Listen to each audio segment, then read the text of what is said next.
Hello, everyone. We're doing some of this again.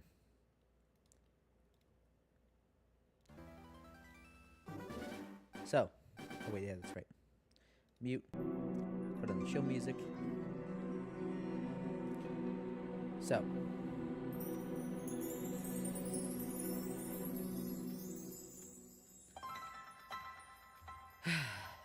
back to grinding.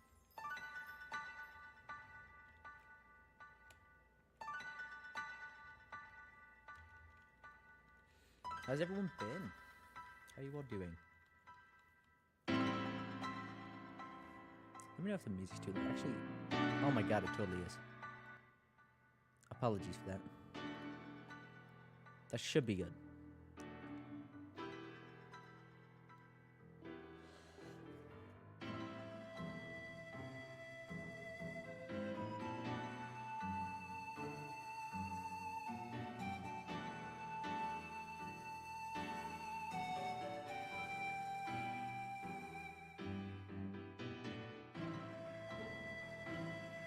I've been muted for a bit. That's awkward. Hello. How's everyone doing? Oh, that's not how you switch train.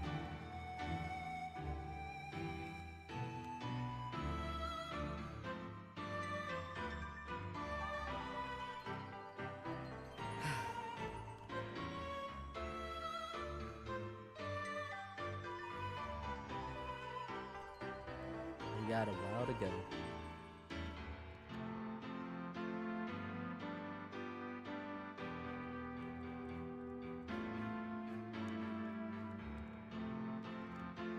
Fortunately, almost done needing to switch train, and then after that we just hold A for a while.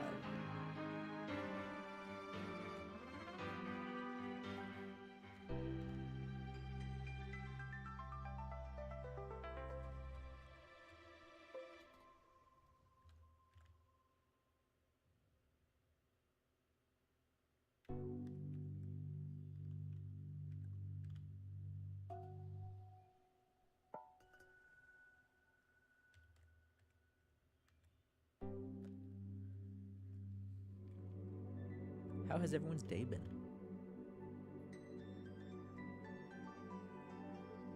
Mine's been going pretty well.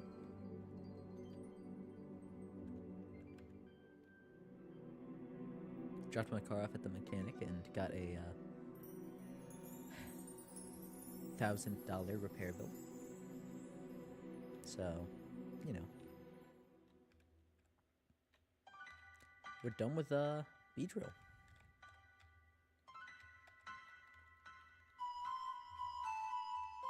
Congrats. Okay.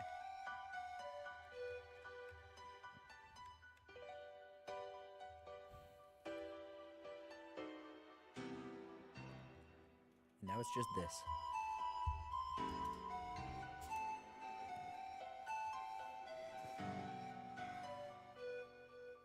Oh.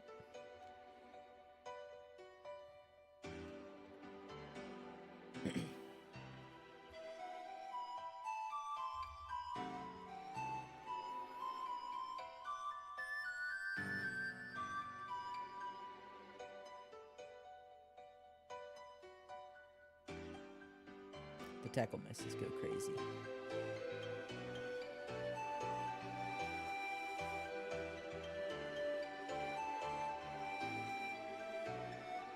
So we should be finishing up with at least this set of Pokemon now. And I think after this we get the Versus Seeker, right? So we'll be able to fight trainers on repeat.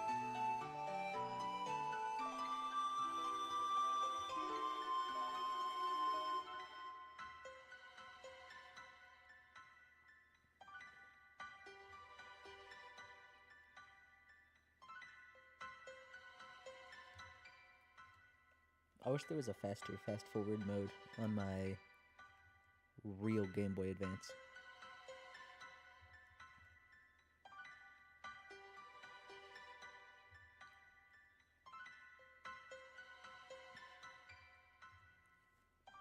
Oops, into the mic. So, Question for you all. What do you think is the worst Pokemon? What Pokemon do you just absolutely hate? Like, whenever it's brought up, you're just not happy about it existing. Because I'm a professional hater, and I don't think I have an answer to that question.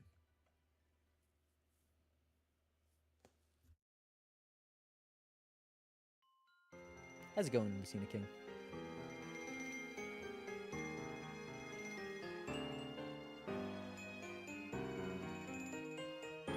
My answer used to be Bruxish, just because it was ugly. But I read its entries for the next video, and it's pretty cool.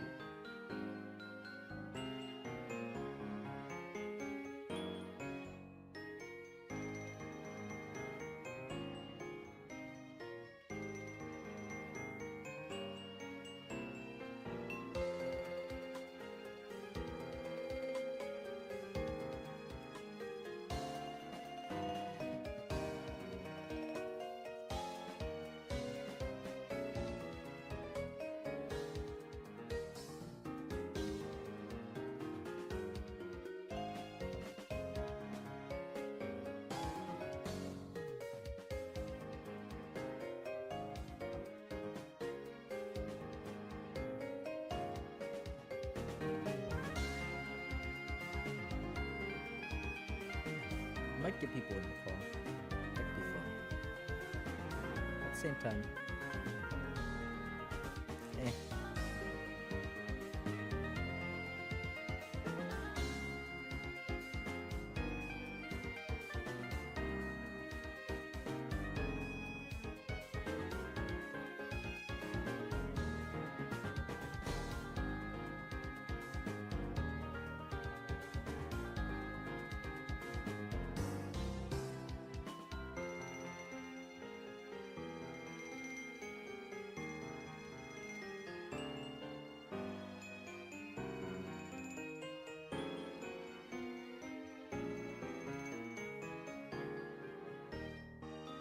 I should have just done catch 'em all or something instead of press for a challenge, but you know how it is.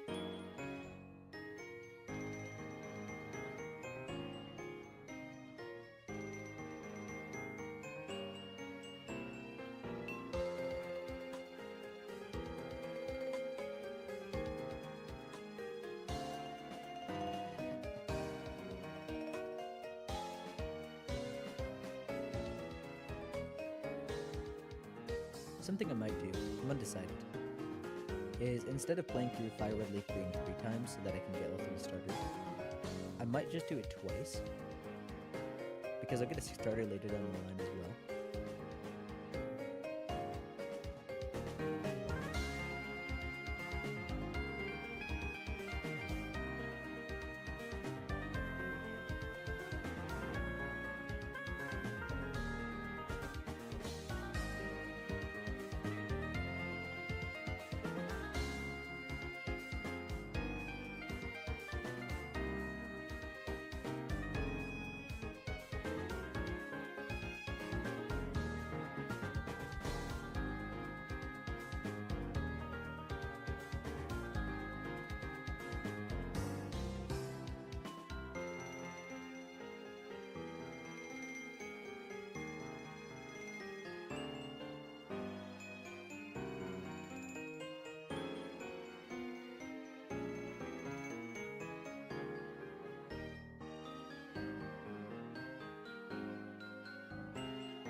not looking forward to the point where that little blue brush stops moving forward.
I'm kind of surprised we haven't seen a shiny yet, although I guess it's not.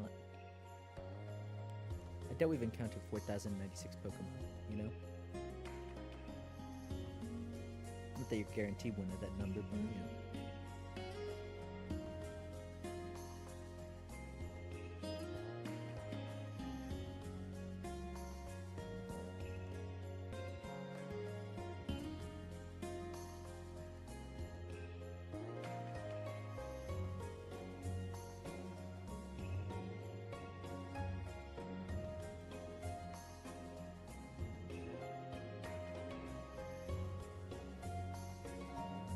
If polls lasted for, you know, a couple weeks, I would definitely do a will we ever get a shiny poll, because I think that could be fun.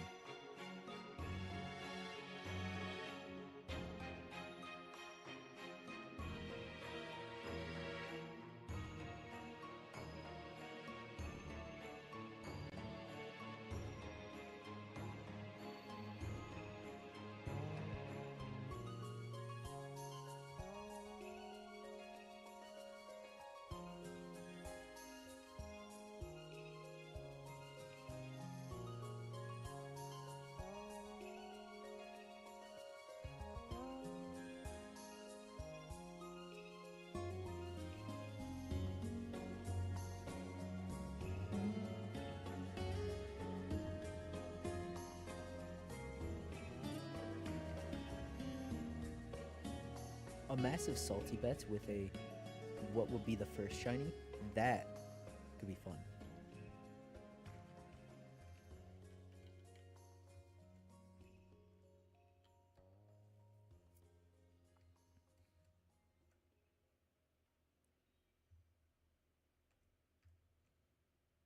First shiny was Fire Red, Leaf Green, Pidgeot. Oh no!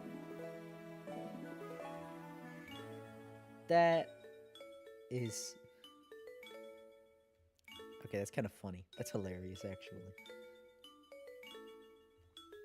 Dude, that's rough.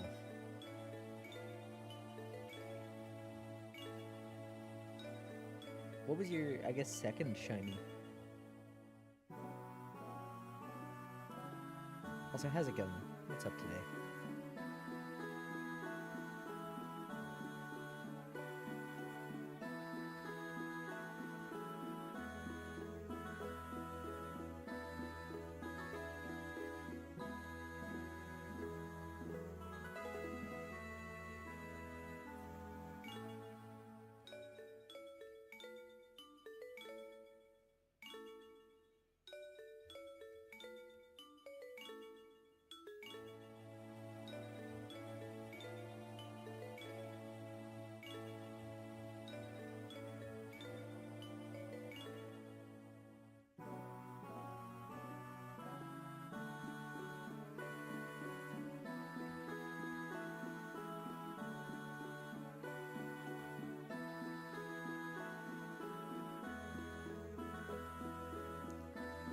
I had my day off today.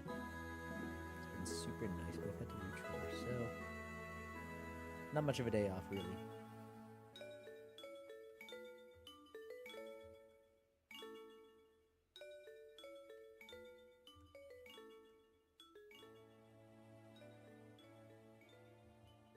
Shiny Ponyta and Diamond and Pearl.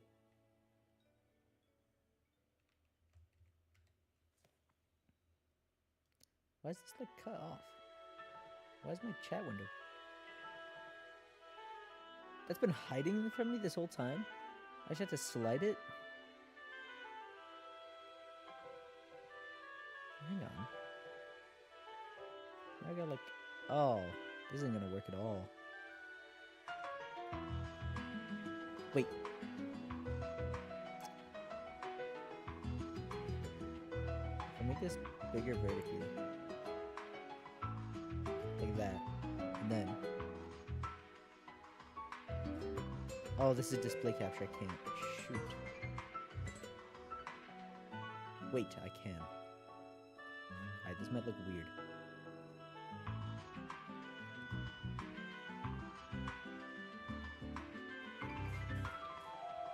Oh, no, no, 50.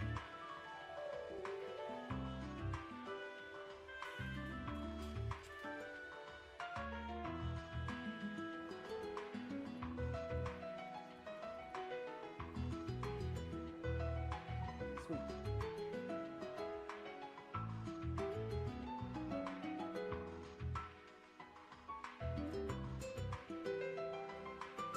My day's been good. Except for not really responding to that, but yeah. It's... Ooh, actually... Oh, shoot. Critical fumble.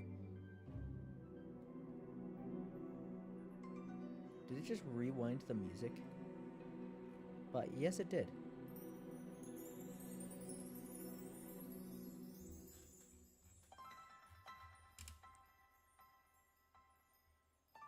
So...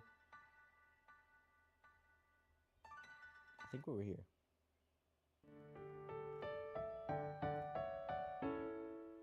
Wait, no, we weren't. Okay, so 18 minutes after 1:39.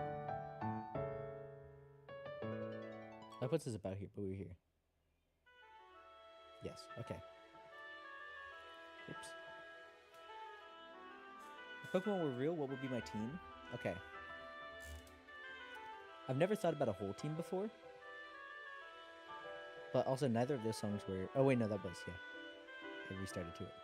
Yeah, that's about an hour 39 minutes into the track. But, if I had a team in real life, I would at least, presumably, I would be a professor's assistant or a full professor. Because, you know, I'm a wildlife biologist. So, I would have a Galvantula. I would use Electroweb to catch Pokemon easier. Shrimple as that. That's as far as I've thought, though. I haven't really thought any further than that.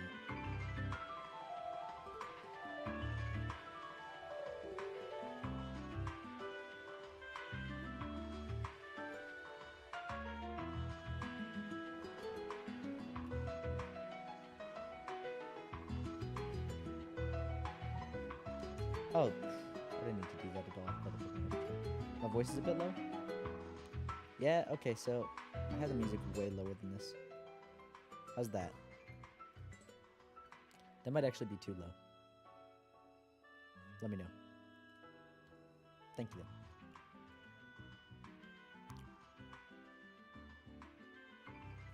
Wonderful.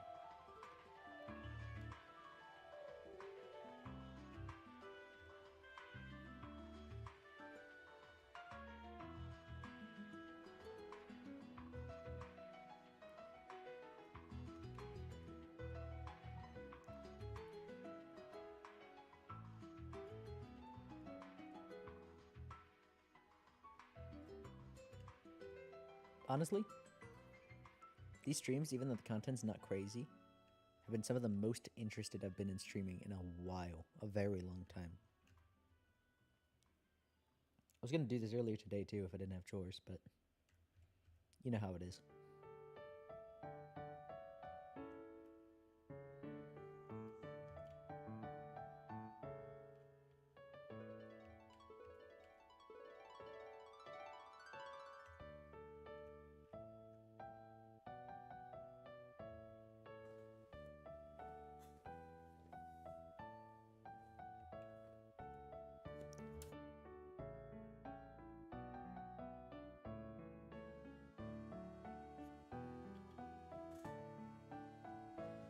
What is the layout like? You guys liking the layout? Love to work with in a ranch with only canine Pokemon. Like a dog pound sort of deal, or doggy daycare, whatever you would call those. That can be fun.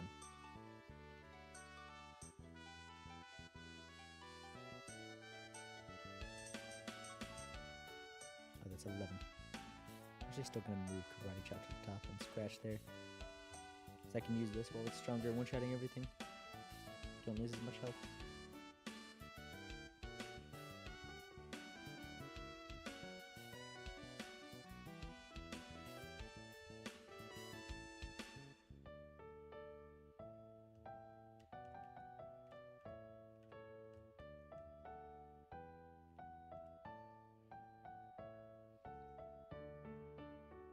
What's your favorite Pokemon, Marcos?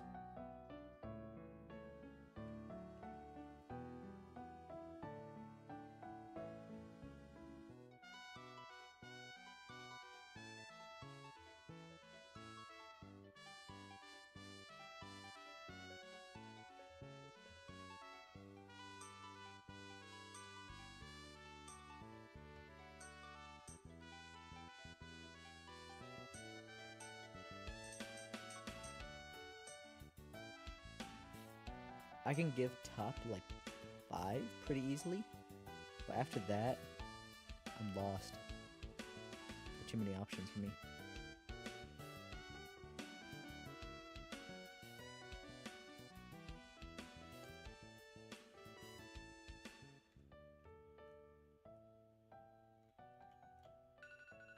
Oh.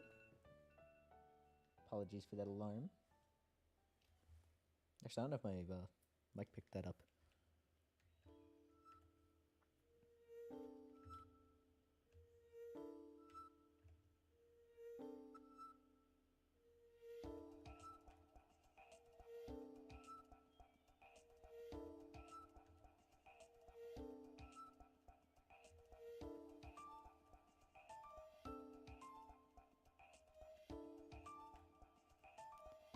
Arcanine, Umbreon, and Pidgeot. I dig it. Ooh. Quiz time again. What song is this? It's a little bit quiet. It uses a leitmotif though, so it shouldn't be too hard to figure out.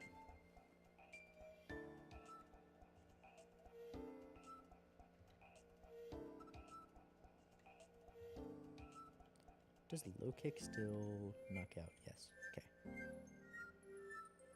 This is the Castelia gym theme. So you can hear the gym theme kind of in there.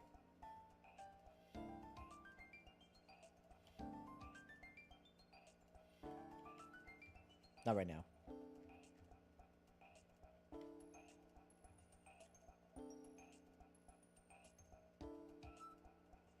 Okay, eventually it'll loop.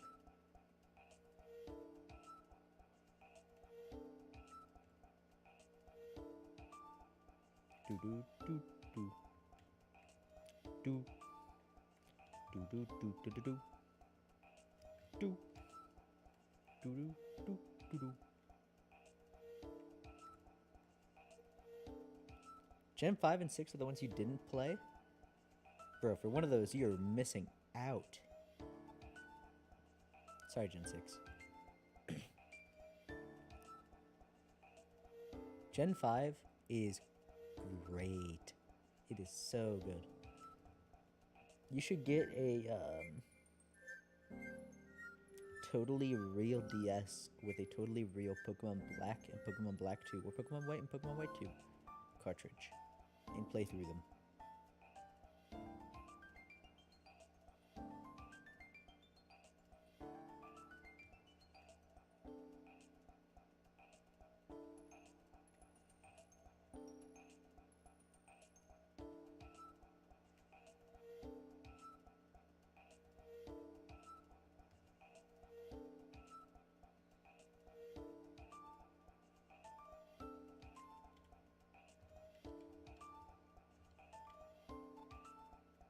Do I recommend playing the sequels too?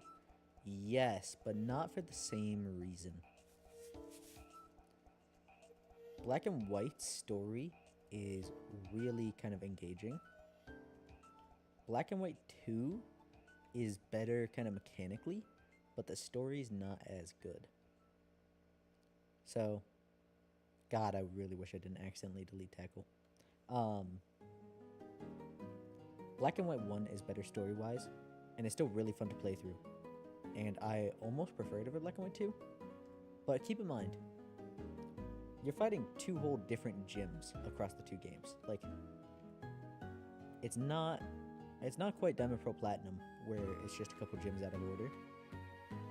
It is different gyms entirely.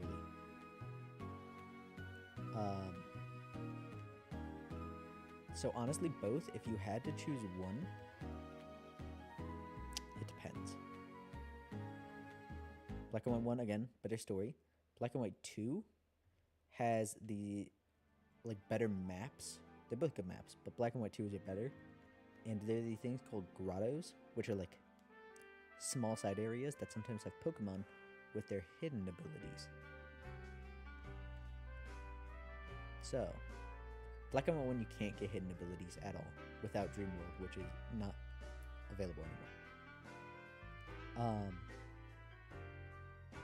Black and White 2, you can with some Pokemon if you can find them in grottos. It's rare, but they do exist. Probably find both somewhere in your country. Be wary about bothering too hard. They can be very pricey.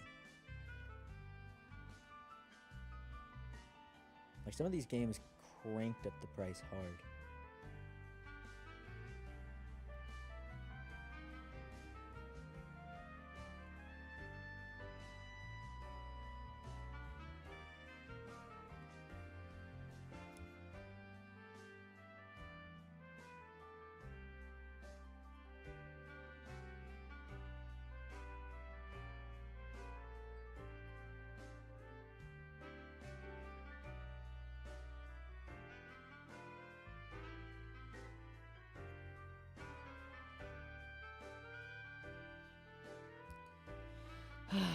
Unfortunately, Fearow evolves in their 20s, I'm pretty sure. I guess Spearow does. Not Fearow.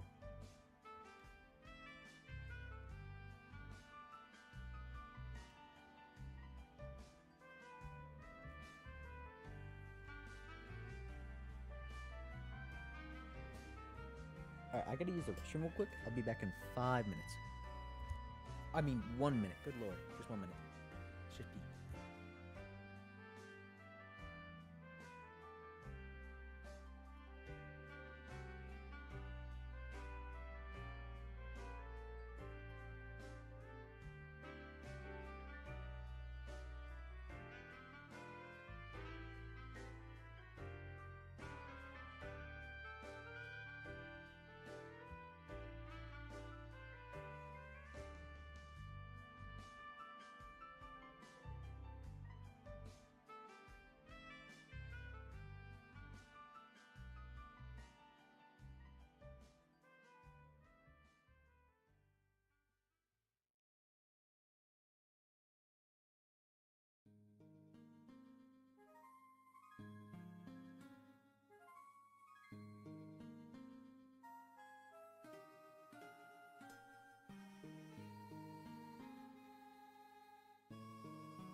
Professor Oak challenge?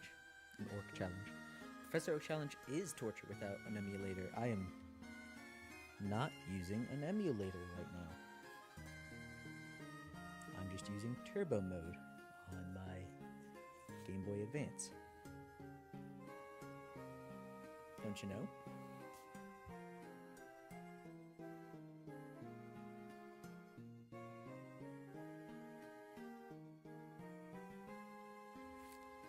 Yes. I am just using a real Game Boy.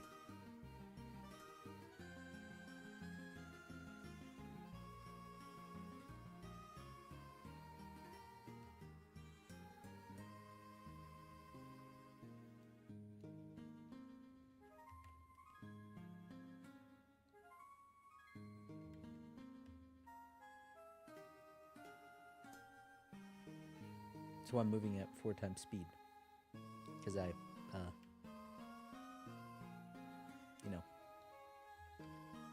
cool Game Boy.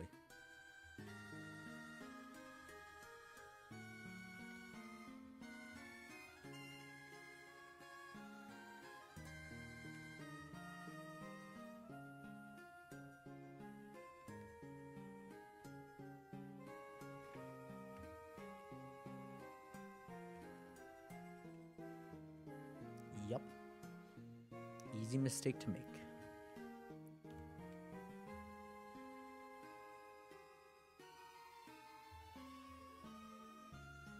Don't worry, Nintendo executives, I love you.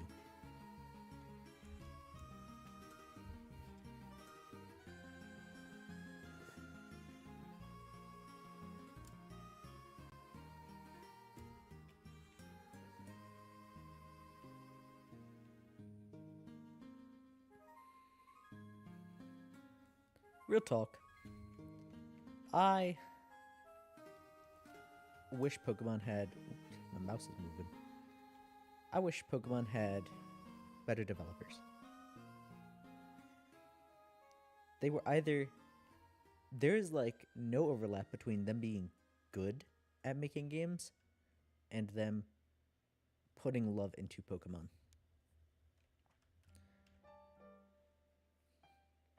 As a single-player RPG, these games are fun, and the Pokemon carry it so hard. Generation 1 is horribly made, like it's held together with duct tape and a dream. Generation 2 is literally just an expansion pack with afterthought energy plastered all over the whole thing. Generation 3's map is kind of Blarg incarnate, with terrible Pokemon balance. Like, what were they thinking with Absol? The poor dude. If they waited one more generation, Absol would have been perfect. But they didn't. And unfortunately, he's in the spot that he is. And then Generation 4 has good lore, and it kind of starts to pick up then. Like, Heart Gold, Soul Silver were amazing love letters to the fans, but it didn't fix any problems. Not to mention, Generation 4 still has poor, like, balance, because you can only get one fire type. That's absurd. It's actually crazy. Generation 5, again, it starts to get good. But Generation 5 second release story being a progression is a great idea, except they just forgot about the story until like the end. And then it's all the story, and then you're back on course. It's absurd. It's crazy. Plus, challenge mode is a lie. They have harder movesets, and they actually use items. But through all of that, they still have the same stats. Even though they're higher level, their stats don't actually change in challenge mode. Isn't that crazy? It goes from as if they had 31 IVs to as if they had 11 IVs. Or maybe 16, somewhere around there. So if you're playing by level caps, it's still harder. But it's not correctly harder. Do I think they're doing a better job with Pokedex balance in recent games? Yes! Gen 5 was almost an even split among all the types, not counting Fairy. Generation 6 was kind of weird. Generation 7 was really good about Pokemon diversity. I don't think anyone ever complains about that in that game. Generation 8 had the wild area, and there were a lot of things you could encounter. And Generation 9 had, well, the entire game being in a wild area. I think that was great. In terms of the Pokemon you actually encounter, Gen 7 was pretty good about that. You got some weirdos like Pessimian, sure, but they're weirdos, not normal lows. Gen 8, I mean, yeah, those Pokemon are like really well balanced, I think. Gen 9, not counting competitive, yes. Counting competitive, no. But we're not here to talk about that. I mean, we could be. In short, yes. But the RPG aspect and the level design and everything else, and oh my goodness, have you looked at the recent games? Is not. No, Marcos, there was a difficulty setting in one game. Pokemon Black and White 2 have a challenge mode. There is a difficulty setting. If you beat the game, if you beat Pokemon Black 2, you get challenge mode, which you can then transfer to people playing Pokemon White 2. And then you have challenge mode unlocked for future runs. That is actually a thing. unfortunately, it's not 100% properly implemented. Again, the difference is minuscule compared to the like greater movesets and everything. That honestly makes it like fine. But the fact that it's still there just shows that they really put it in as such an afterthought.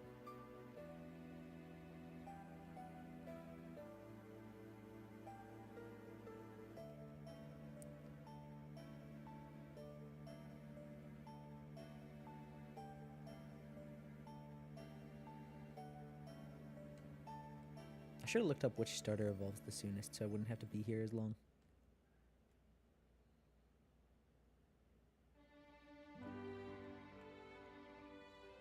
Actually, out of curiosity.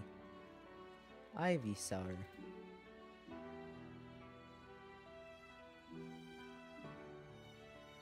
Level 32. Okay, I did choose it actually. Sweet.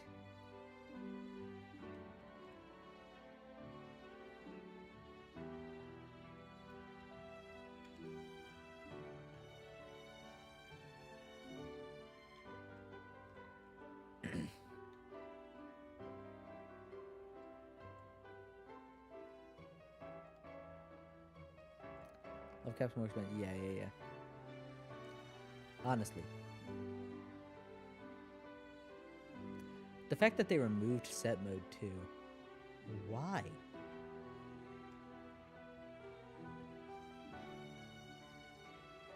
Man.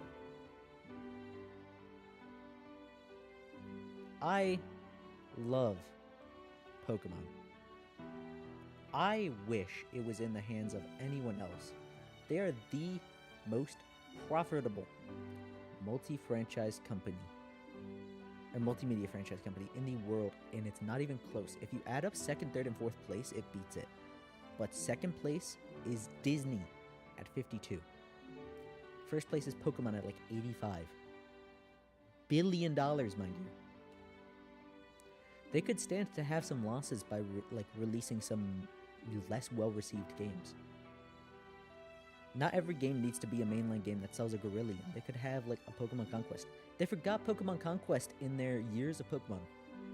For the 25th anniversary a few years ago, they had every single Pokemon game.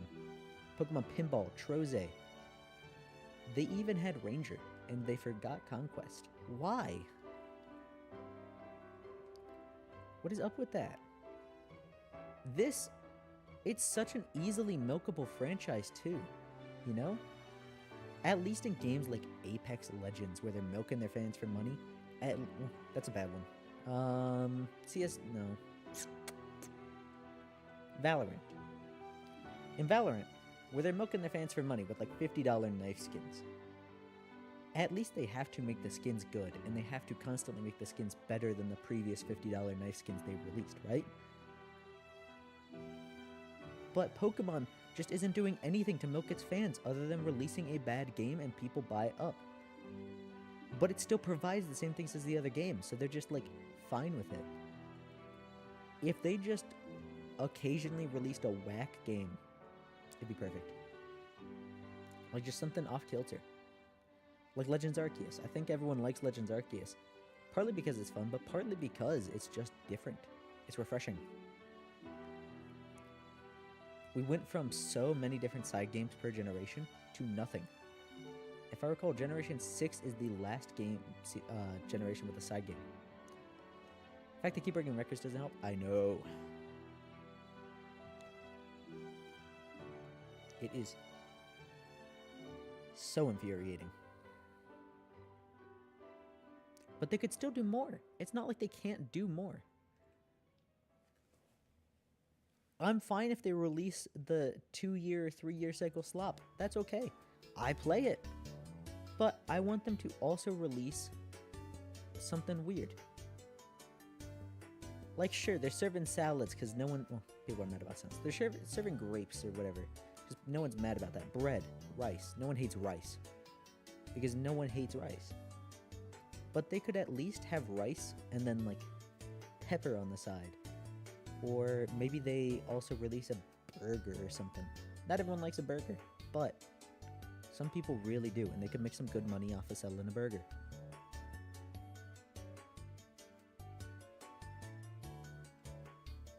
It's just sad, man. Like, I hate it because I love it, not because I hate it. And if you go into the Pokemon subreddit, oh my goodness, these guys are... Did that one meme where it's the fat dude with the two katanas and the fedora, and he's like, leave the multi-billion-dollar company alone.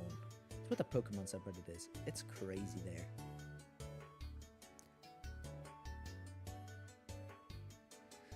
At least they stopped hitting competitive players. For the most part.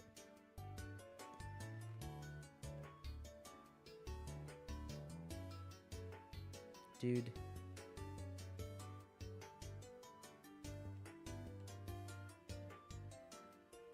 How awesome would it be if there was just a single, like, good businessman in the Pokemon team that said, hey, take Hearts of Iron and slap Pokemon on it. And it would sell like hotcakes.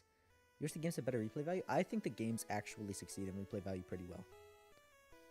Like, sure, it's the same game. There's not really anything changing much. But you can run through with only one type of team, things like that. And it does make the game kind of harder, you know, stuff like that. Nuzlocke as well really boost this. I don't think the games really struggle in replay value, so I don't agree with you there.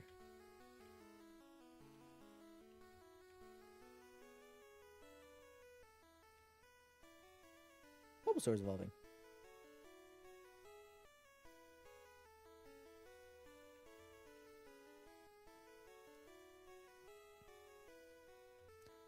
With 1020 Pokemon, it better have replay value. Good lord.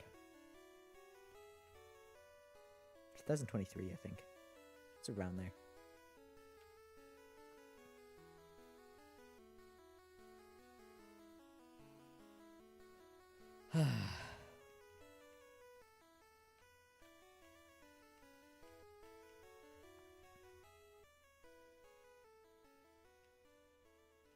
It's crazy that they removed so many Pokemon with the idea of improving animations and then just didn't improve animations. Base pet peeve, you watched the Pokedex as an actual encyclopedia. It has been in previous games. You got to see like attack animations and all that. I'm pretty sure you still can. It's got a lot of information in there. Unless you mean something else, like if it included other information.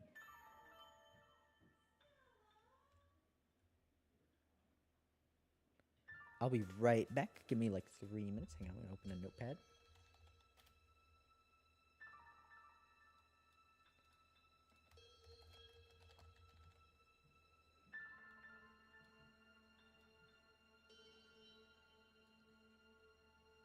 There we go.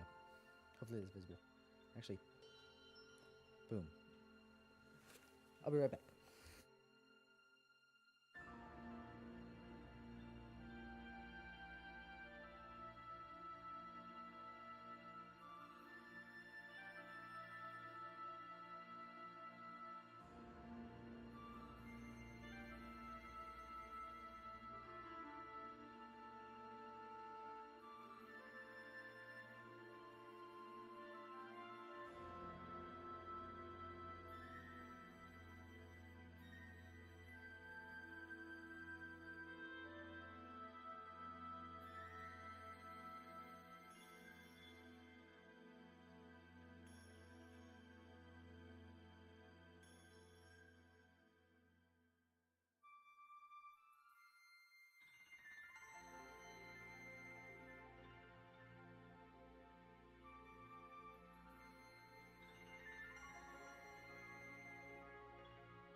I am back.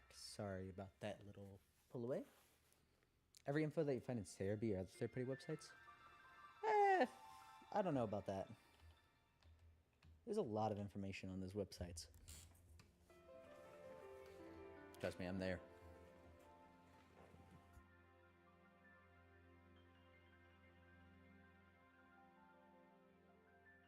I do think it'd be cool if egg moves were there. Like, egg moves were visible in the Pokedex. And,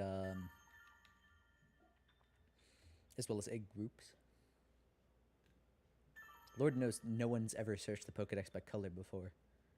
I've tried, and it didn't work, because, you know. I don't think it would be too hard. Actually, I almost do. Hang on, we're going to take a quick detour. So Cerebi would be a little bit better, but Bulbapedia is what I'd want. And let's go Skuntank.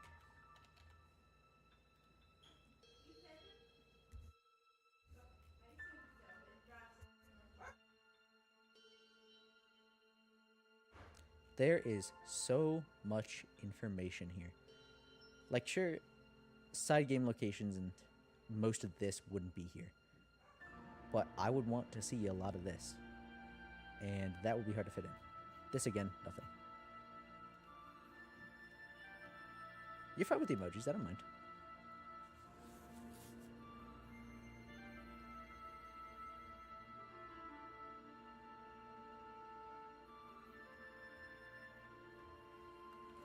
Plus, at the bottom, they have trivia.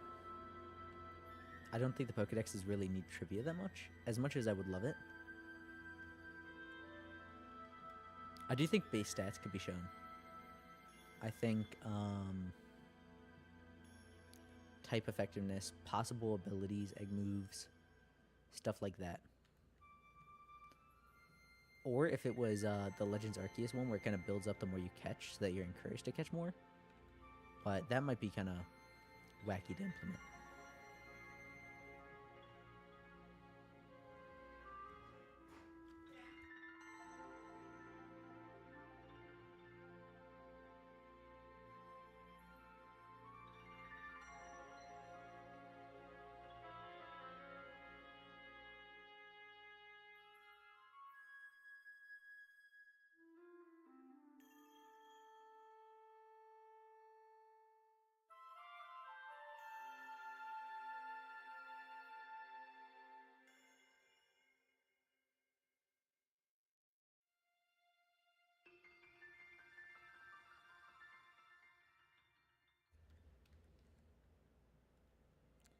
Abilities, moves, base stats, habitat, other info. Yes, I agree.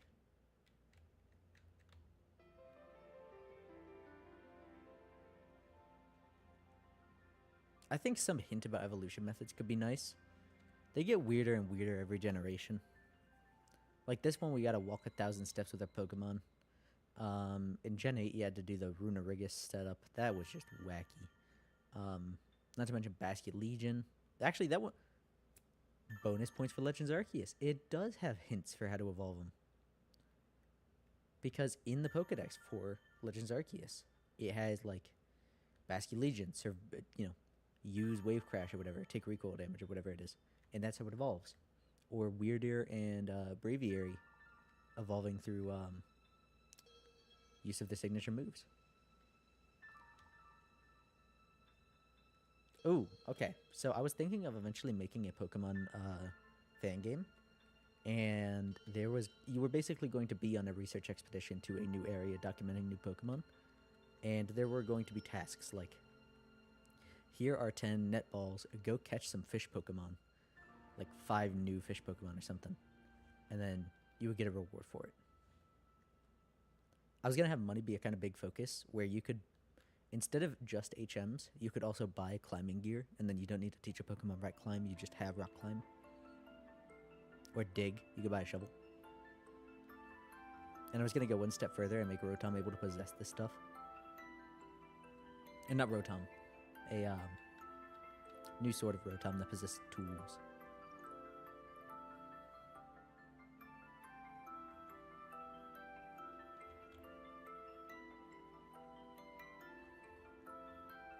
What does Mankey evolve?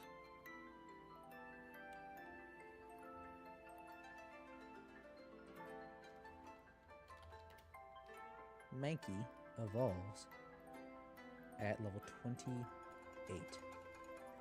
Oh. Yeah, we're gonna be here a while.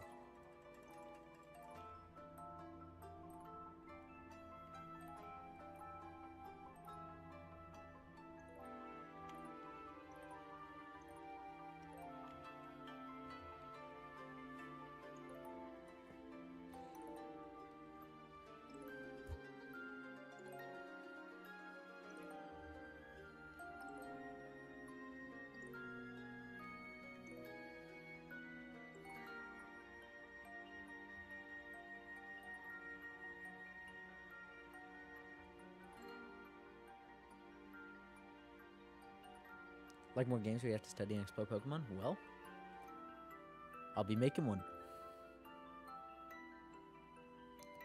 Full custom decks as well, based on Pokemon in America, based on animals in America. It's been really fun to just draft up a few concepts.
At least Rattata is almost done. Because that's within the teens, right?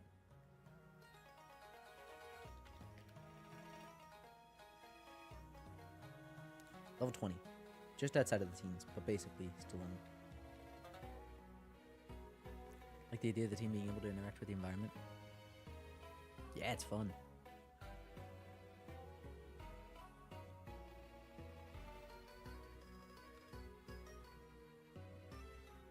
I was probably going to make a sort of Pokemon Ranger-esque thing, but that's basically just HMs at that point, so probably not.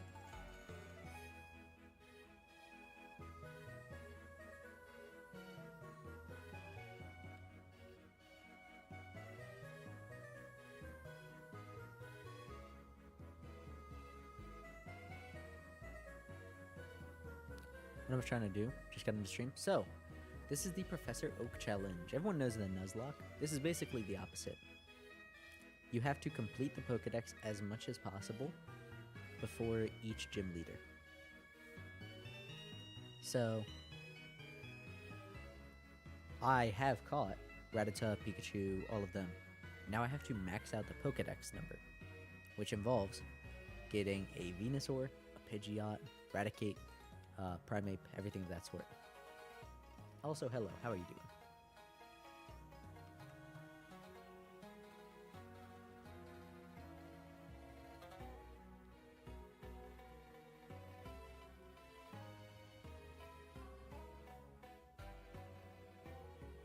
That's why the bottom right has Professor Oak sweating. I'm looking at the Pokedex.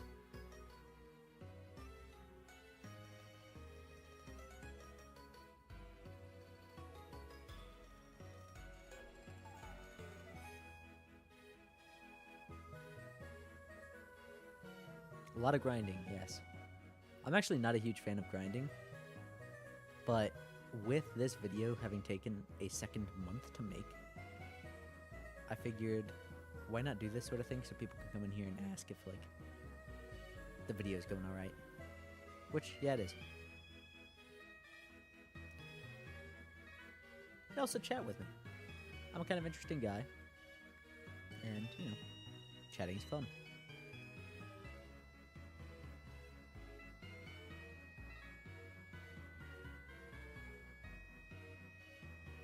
How's your day going, Panda?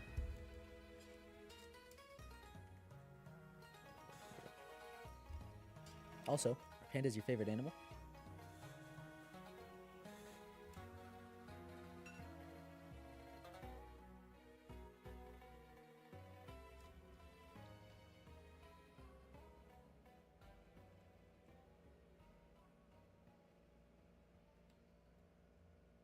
What is Eevee, a fox or a dog?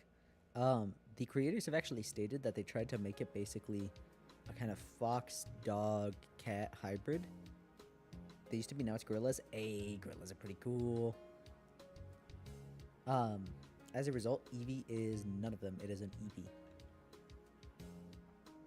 Which is kind of how I've been treating the Pokedex, or the Phylogenetic Tree series, in that these are not the animals. Their inspirations don't make them that, if that makes sense.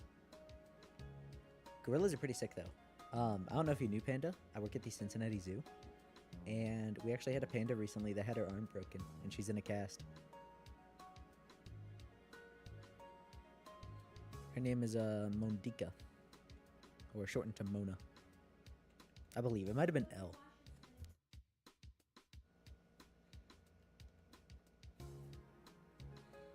And yes, the Cincinnati Zoo is where the other incident happened.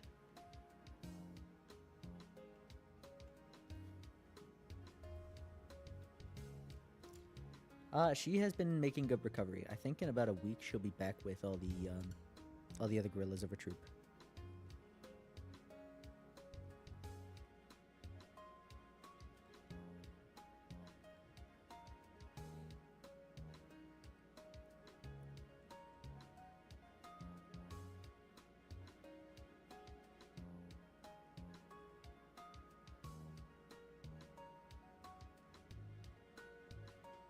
No, that was so long ago. I started working about 6 months ago. That was 7 years ago. Or was it 8? It was somewhere around there. Fun to go to the Cincinnati Zoo? Hey, good luck with the home renovation. That stuff's hard. And selling homes.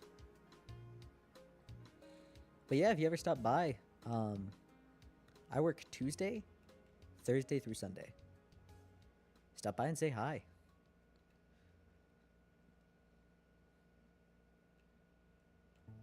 I'm an animal handler. It's called Wild Encounters, but my job is animal handling. So I do like feeding the giraffes, walking with the kangaroos. If I got a snake, you can pet it. If I'm with the goats, you can pet them, sort of deal.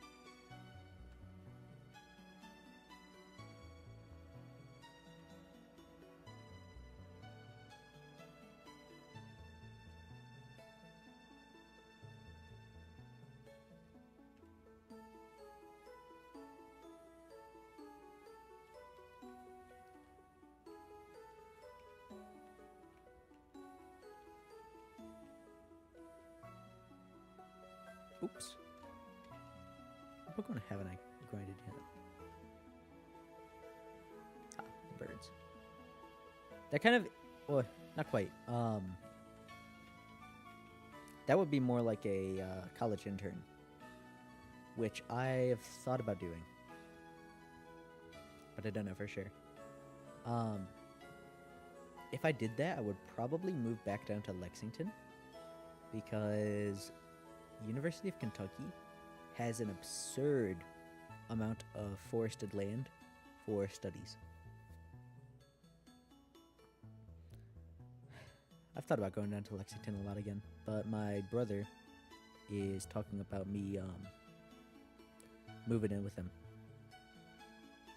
So, probably gonna end up doing that. But also, the Cincinnati Zoo is just a really cool job.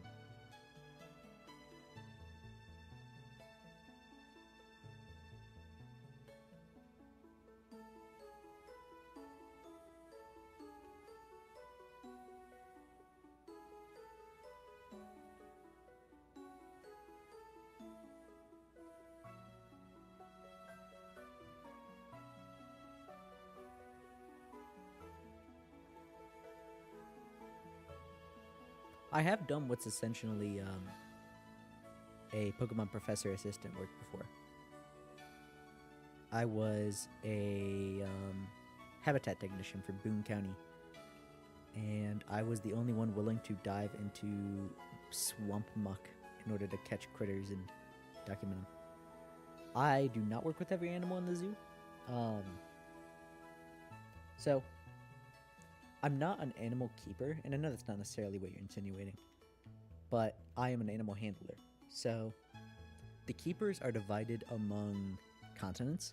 So there's North American keepers, there are African keepers, things like that. Well, kind of. But I work, so I do work with certain species, but it's a very wide breadth of certain species. So kangaroos, goats, and giraffes are the big three. Recently, we reopened the Galapagos tortoises and the free flight aviary. But the big thing that my department alone does is the sort of public animal appearances, where we have animal ambassadors that are like snakes, lizards, turtles, hissing cockroaches, and millipedes, and a couple other animals. Like we got a monitor. And basically, those animals are trained to, handle a lot of public attention. So that's kids running up, screaming, poking them weird, things like that. That is the animal I focus on the most, just because that's kind of what the department's based around, but we do the other positions as well. So to more directly answer your question, I do focus on certain species. I work with a lot, though. For example, recently I was actually trained with, what are those things called? I should definitely delete Sand Attack just so I have more moves. I was recently trained on black rat snakes, rainbow boas, and one of our Angolan pythons. The other two are sassier.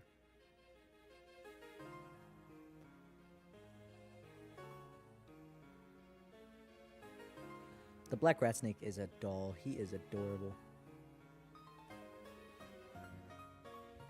Oh, you know what? So is the Angolan python. His name is Spooner. He's a goober. Dude does not have a thought behind his eyes.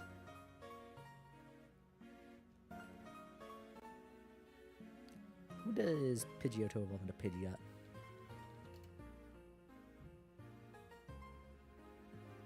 Level 36. Ouch.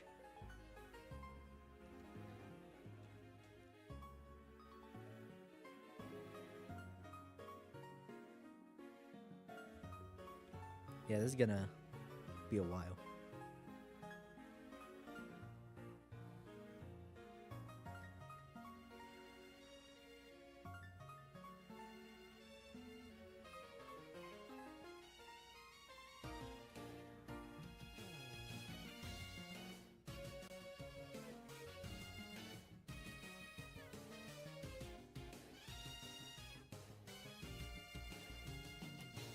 No. Pythons? Okay. Most snakes are already pretty friendly. Pythons, though, super friendly. Ball pythons are the best. Quote me on this. The best first pet for any individual.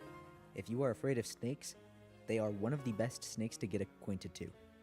Even if you're not, they are so easy to care for, so loving, and even if you don't handle them well, or they're just a mean bunch, their bites do not hurt. They are so weak. These guys are tiny. They are adorable. Plus, even though they have these standard vertical slit pupils that can sometimes scare people, they actually have a black lens over them, so it is not really visible. They are amazing. I love these guys. Actually, if I look up Spooner Cincinnati Zoo, does he come up?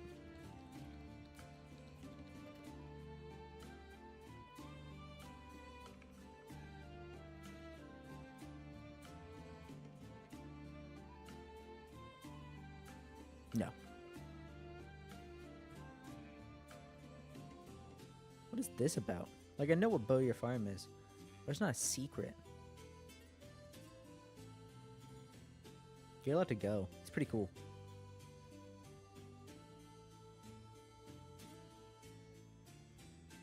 I'm not gonna lie and say that we don't have secrets, but they're not, like, earth-shattering. It's just, you know. Well, no, there's really not much. It's just, like,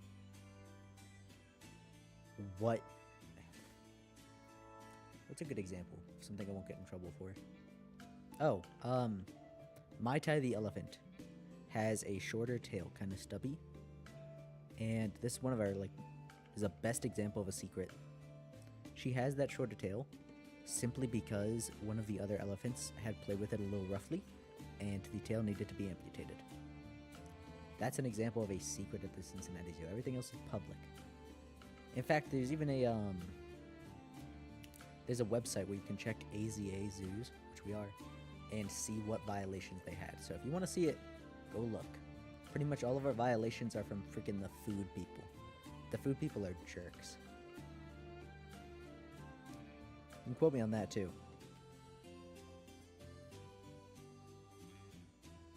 Actually, please do.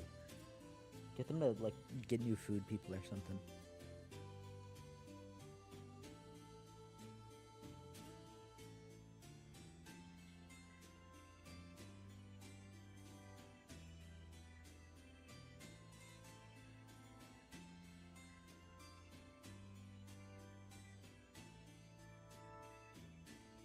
Yeah. Ever since the darn gorilla incident, everyone thinks that the zoo is some sort of, like, evil shadow organization. No. We're not. I promise. I wish everyone wasn't obsessed with the hippo. If anything, it's a hippo organization.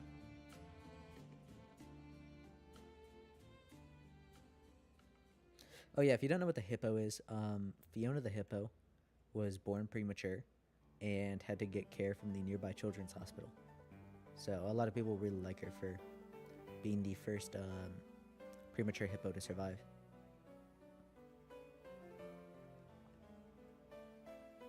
Let me tell you, after Fiona was born and survived, all of a sudden everyone's favorite animal was a hippo. No one would have said that in the world before then.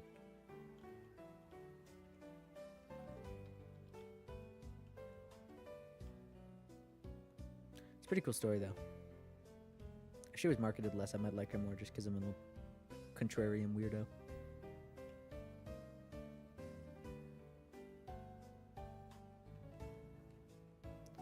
Oh, that XP bar is barely moving, dude.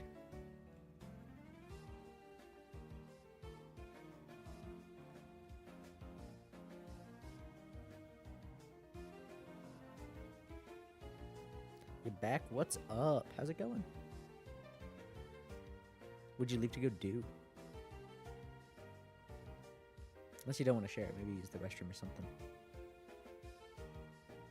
Speaking of, I will be right back because I have laundry and also the restroom. I'm peeing a lot today. Be right back in 3 minutes.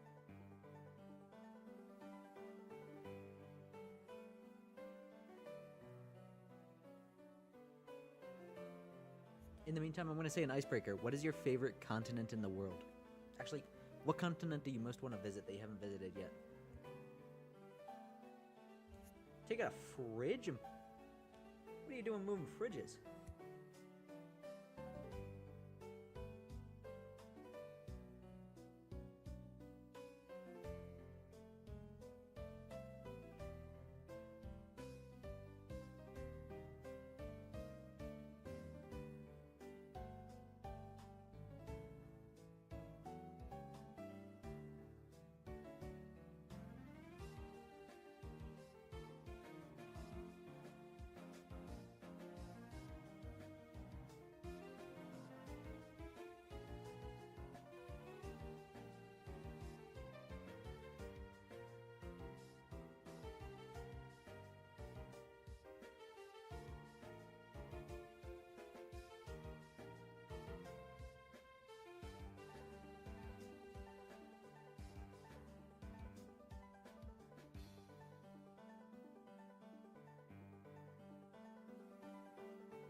I'm back.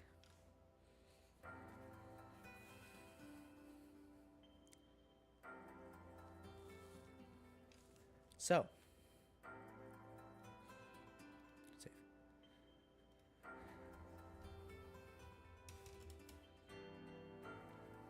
Actually, I'm curious about that too. Similarly, Panda, where were you born in South America? That sounds fun.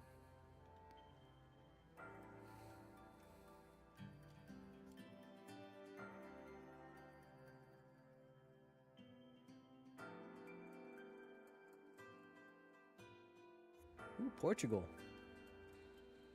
Do you think they did your part of the Iberian Peninsula justice in Pokemon Scarlet Violet?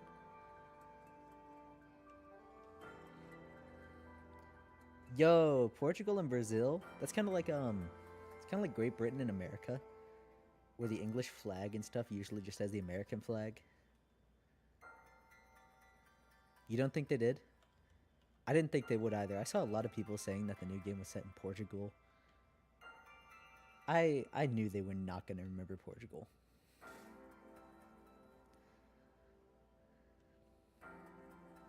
Sucks to hear, though.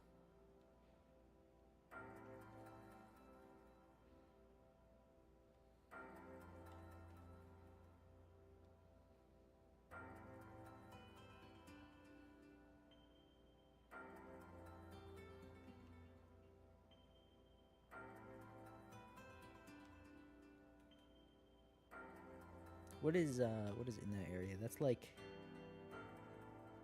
Alfornada, I think, is the town that's in Portugal's location.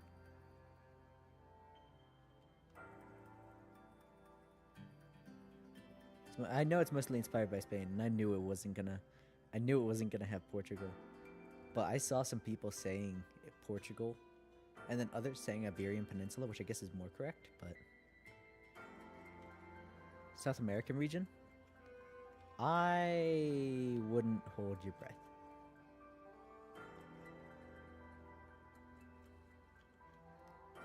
I would also look forward to one, because that sounds really fun. But, you know.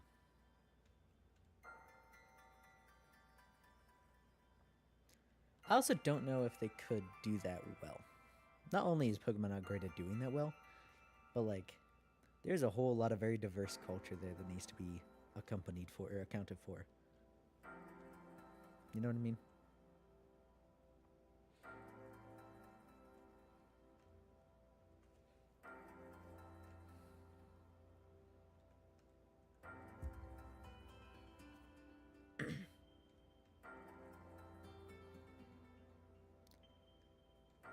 Not the whole East Coast, right? Because there's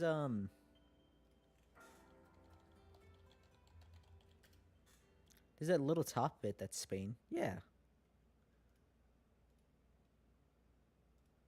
Galicia. Or Galicia.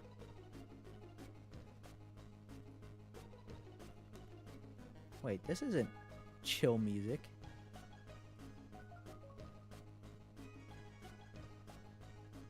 Most of it, yeah.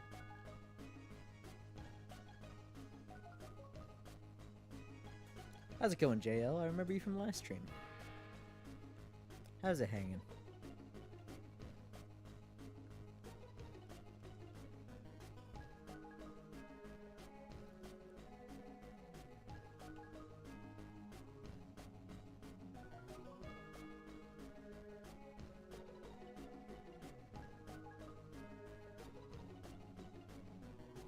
Relatively fine. Relative to how your life normally goes. Relative to a rich person. Relative to a starving child in Africa.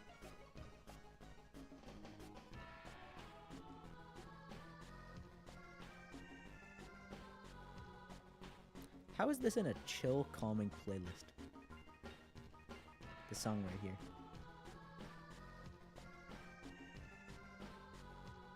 Ooh, Panda, if you're still here, what do you think will be the big points that need to be hit in a South American game? No, I know Eternal Forest is chill, but this is not. This is Mount Thunder.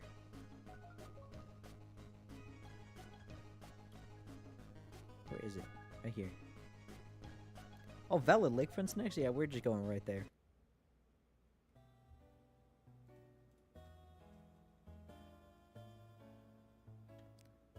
Amazon rainforest. Ooh, that could be kind of fun. Like if it was a wild area sort of deal. And they could go with a... Okay, hear me out on this. What if it wasn't just the Amazon rainforest, but there were like elemental sections of it? Like there was one that was more fire typey, there was one that was more water typey. I think that could be great.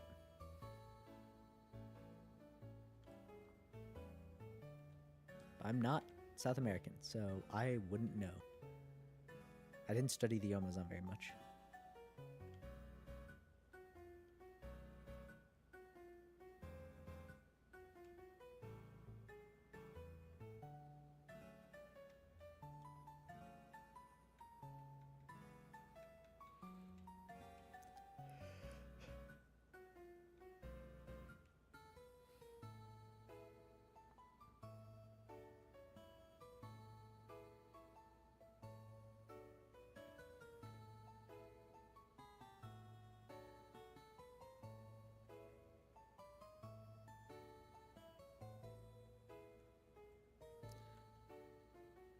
Oh, it couldn't. It could be more than just ruins of one. It could be ruins of multiple ancient civilizations. That could be fun. Ooh, legendary based on the Quetzalcoatlus and the jaguar. I don't know. I don't remember much about the jaguar deity.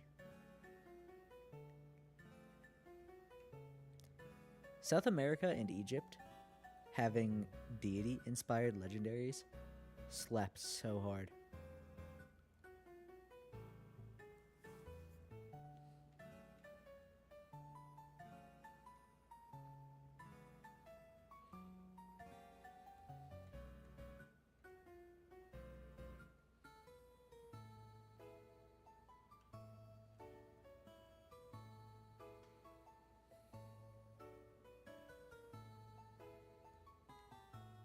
I'm gonna move the game to the middle here. Hopefully this doesn't mess stuff up on OBS.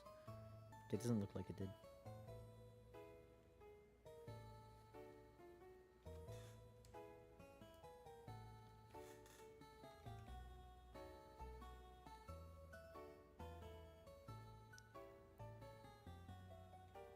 Brazilian folkstory, a pink dolphin that can turn into a man to seduce people. Paladin regional form. Palafin, I mean... Did I say Paladin? There should be a Paladin Pokemon, but...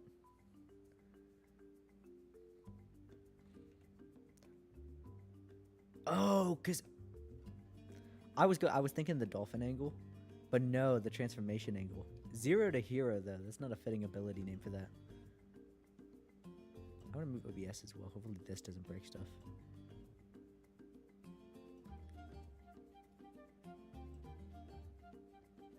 Actually, I'm going to move OBS again. I'm so fickle. Can't decide anything. Wild Shape Paladin. Dude, actually though, Paladin Druid, that sounds fun. I know of at least some crazy Brazilian beliefs, but not many. Zero to Hero is great. I'm talking about if it's turning into a man. Like dolphin to man, and it's Zero to Hero. It would have to be something else.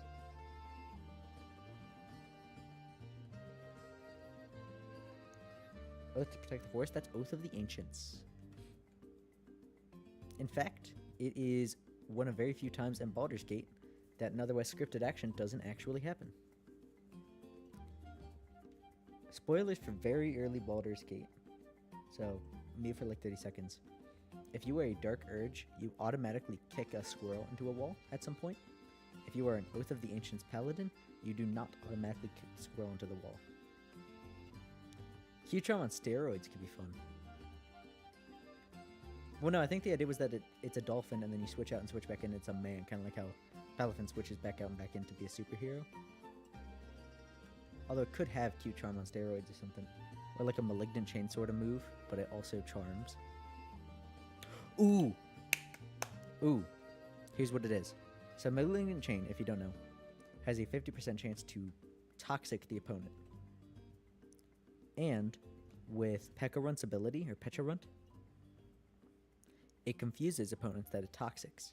So, this guy would have Burning Passion, or Burning Desire, which has a 50% chance to burn the opponent, and if they're burned, they get charmed. They get infatuated. How about that?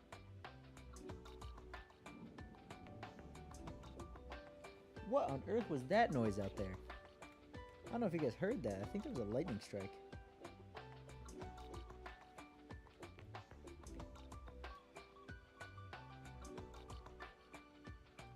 That's busted. It already kind of exists. Pecha-Runt is whack.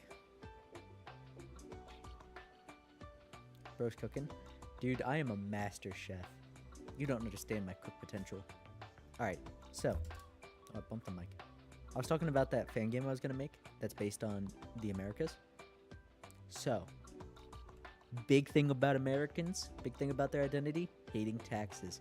And, you know what we got? Ticks. You know what people hate? Ticks. So, I was going to have a Route 1 bug that was ticks, and there was a little golden coin. You know? Because you hate ticks, like taxes. Ah? Eh?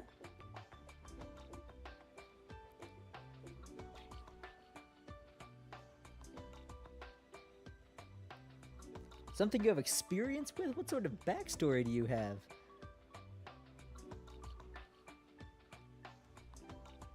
I thought you moved when you were too young.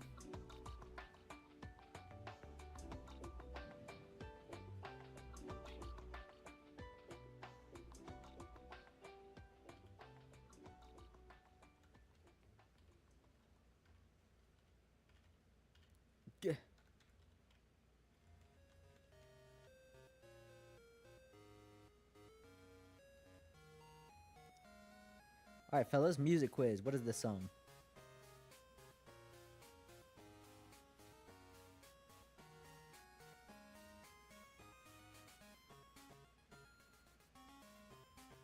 It's a little bit quiet. But it being chiptune should kind of give it away. Flappy Bird? No. Area you grew up in was game controlled? Doesn't that happen in Japan a lot too? Should know this. Let me verify that I know this. Yeah, I got it. It is Gen 2. What song is it? Oh, I just scrolled down and it showed it. That's right, I'm on display mode.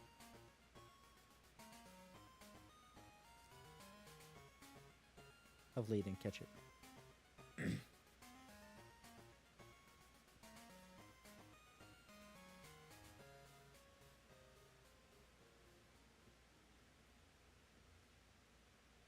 Goldenrod.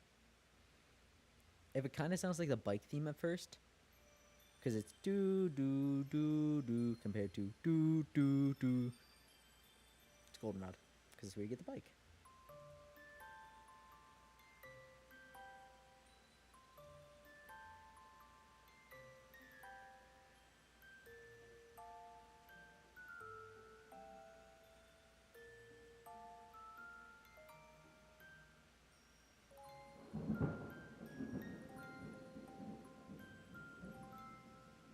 Okay, I know you heard that one. OBS said I heard that one. Oh, I just maximized the screen of my real DS. And I gotta move this in such a way that I can see if we drop frames. Perfect.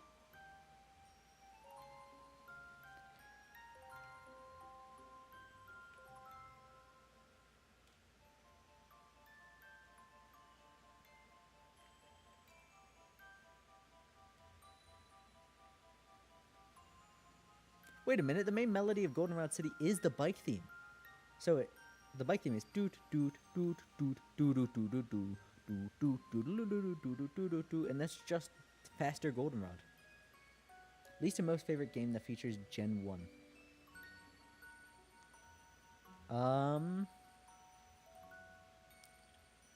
Heart Gold, Soul Silver. And then least favorite, Yellow. Hard yellow. Absolutely yellow.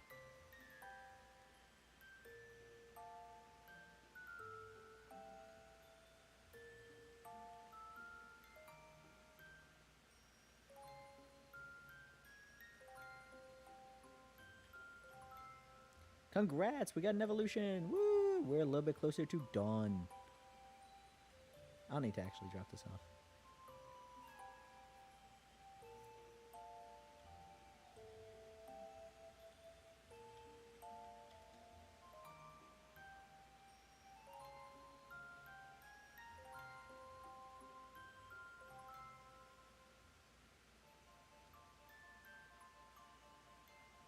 Eradicate IRL would be a menace. I think a lot more people would like snakes if they had to deal with eradicates instead of rats. Finally? Bro, if that's a finally to you, we're in it for the long haul. Pidgeot evolves at 36. What's eradicate size? Well, I'll tell you. 2 feet, 4 inches.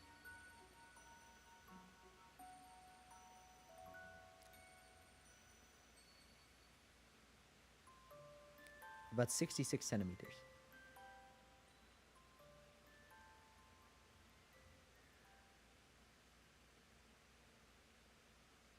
Yeah, that dude is huge. Bro, could you imagine anything biting your ankles? Like, what do homeless people in New York subways do about those guys?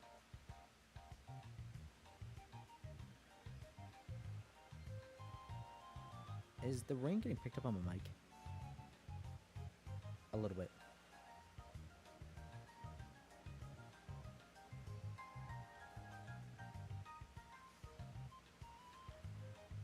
What is this song? I can't hear it over the rain.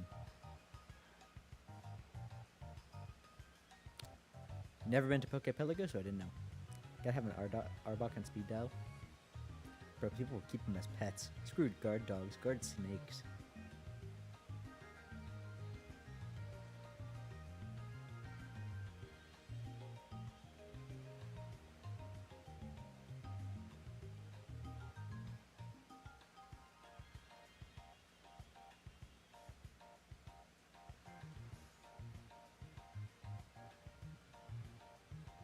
Or Primeape. Yeah, that's true. This guy's cleaving through him.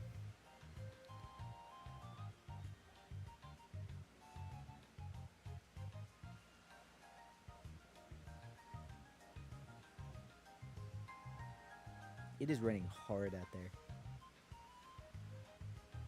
But it feels real nice.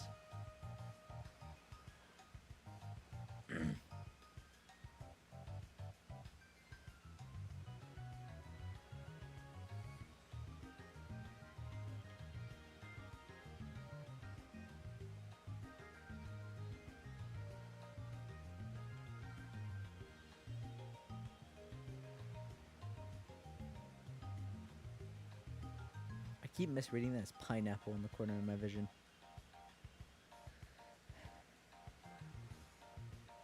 Instead of Primeape.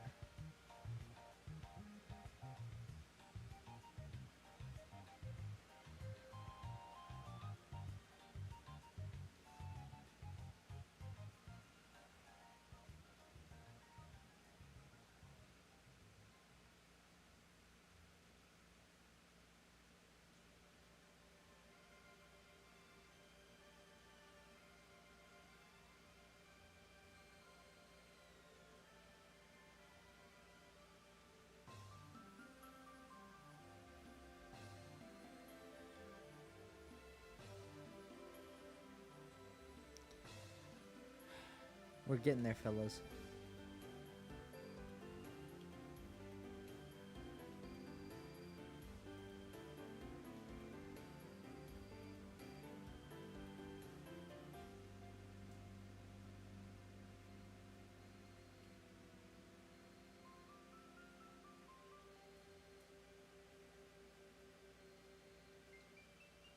Oh, the bar is barely moving. 310 is Marvelous Bridge.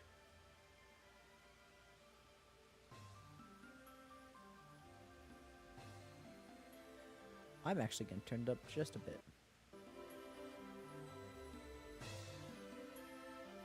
Maybe a bit less. Let me know if that's too loud. If it is, I'll probably just close the window.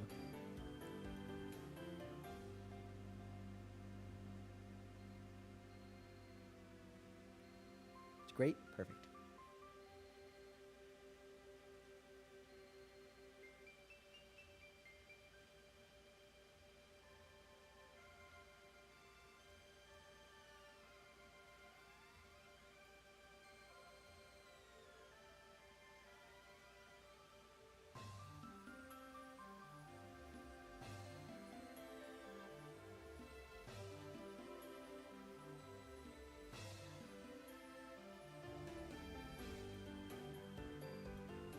Yep, bugs have been evolved. One of them happened last stream, the other one happened at the start of this stream. And then Pikachu's just sitting in the box waiting for a thunderstorm.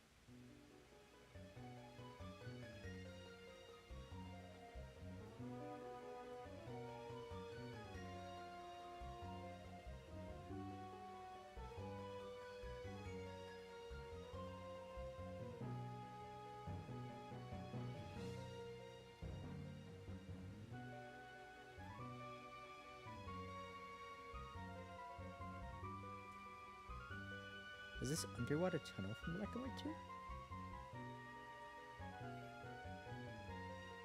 I think so. Oh, massive shout out to those medals in Black and White 2. That was such a cool system.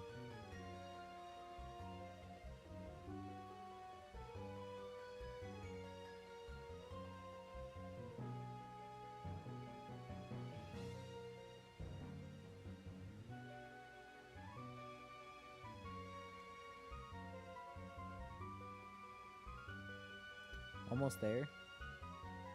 No, I'm not. He evolves at 28.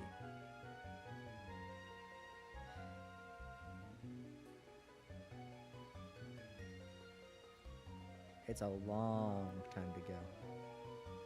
At least you mean almost there to using a different Pokemon, in which case, yeah. Right now.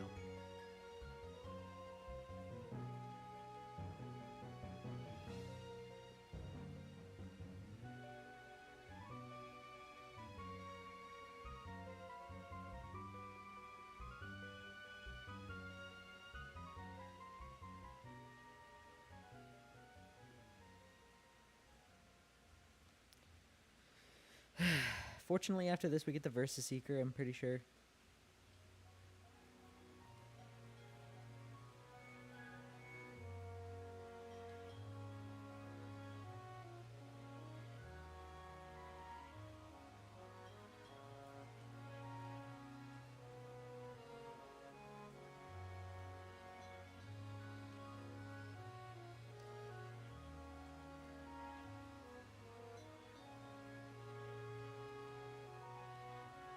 Bro, you know that's not gonna happen.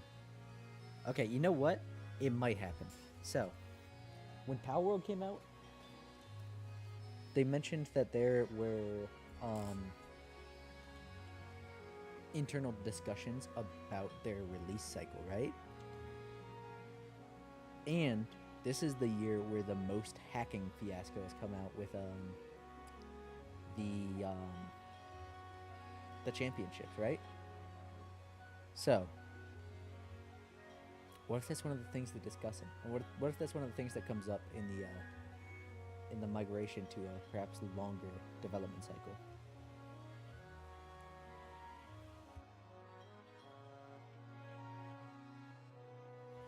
Or alternatively, what if all the old heads die and new young blood comes up and just carries Pokemon to crazy new heights, like absolute dominant cultural icon across the world?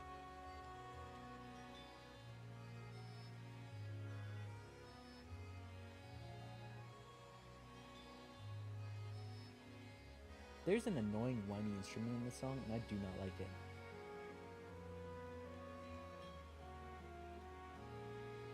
$3.15.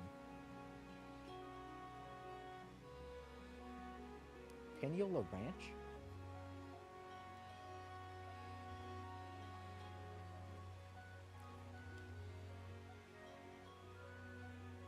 You're right, it doesn't make sense. It doesn't make sense at all. It is an RPG. Why are my stats obfuscated? When I'm playing any other RPG, if I'm Strength Man, I put it into Strength, and it's nice and easy. How come in Pokemon, I just knocked out the wrong Pokemon, and now my build is irreparably damaged? That's not true. In some games, you can repair it. In some games, you are allowed to change your EVs. In Generation 4, they have the EV reduction berries. Generation 5, I think you're just SOL. Generation 6 and 7... No, just Generation 6 has super training for the bags. Generation 7 I don't think has that, but it has a different way to reset EVs. Generation 8 I think has the berries. And then Generation 9 has the berries and those mochis from the DLC. They're in the DLC though, otherwise you just gotta find the berries on the ground. That's crazy. Rip Pursuit, by the way, I wish that was in Pokemon games again.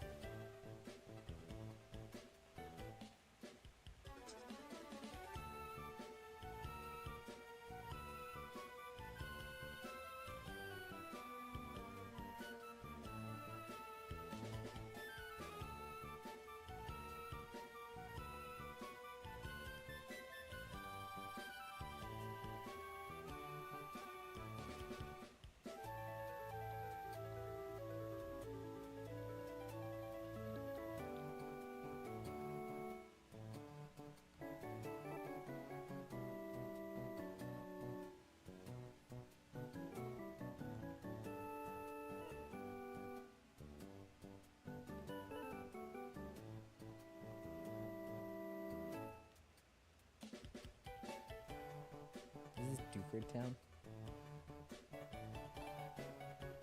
Pretty sure this is Dewford Town.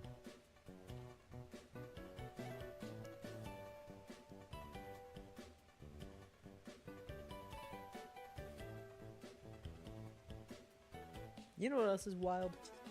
Pokemon's official format is VGC. That is 2v2 battle. That's fine. And it's interesting.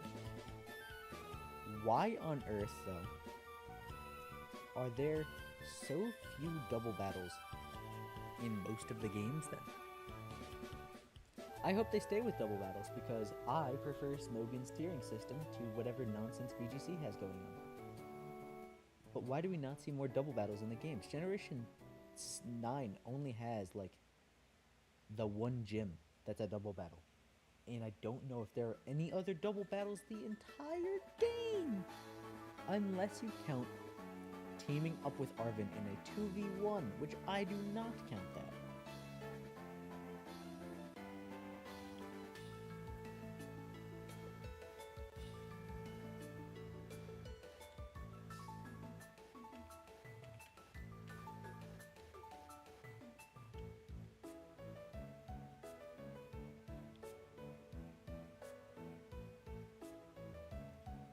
I wish there was a higher speed up. Oh my god, there is. Fellas, this just doubled in speed. It doesn't feel much faster. I thought it only went for 400. Oh my goodness. I didn't know that my GBA had such capabilities as this. Just looked in after you Brock, you get running shoes. First is... Oh no! Wait, can get to. You can get to Vermilion City without battling Misty?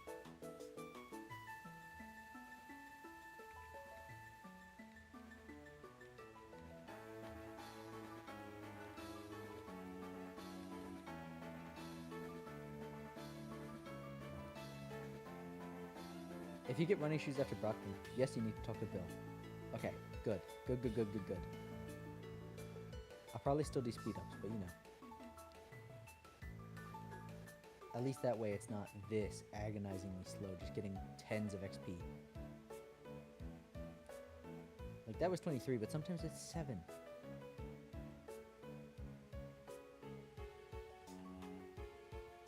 Does it go...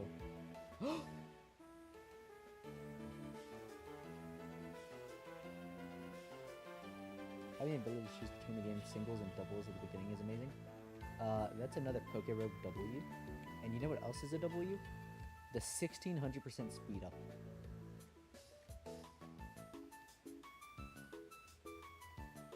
doesn't feel much faster. But I might actually just be insane at this point from doing this for too long. And my brain is caught up with the game.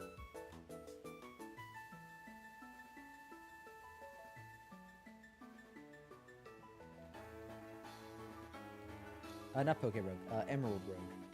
Actually, I think Poke Rogue also has that, but I could be wrong. Emerald Rogue has an option at the beginning of the game to force double battles for everything. And one of its modifier runs is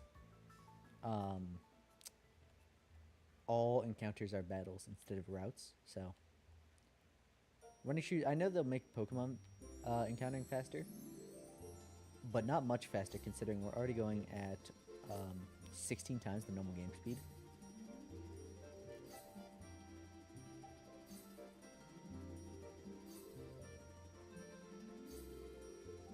Double battles for life? I'm not a fan. I do not hate them. But they're not for me. I am a Smogon singles guy the whole way. I just noticed that the top of chat right there is messed up. And I will have to go into filters of display audio and cut that down. That was simple. Triple battles are the best? Okay. You are the one person in the world that likes triple battles, and I am... Actually, no, that's not true. Triple battles were a really cool mechanic. But I don't know if I would say I liked them. I would say that they were cool.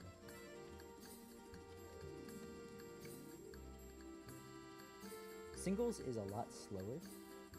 It almost feels like chess, but you have a lot more restricted moves.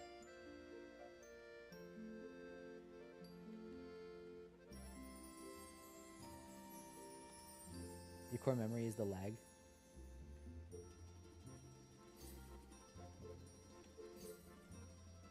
From what? Also, how's it going? What's up?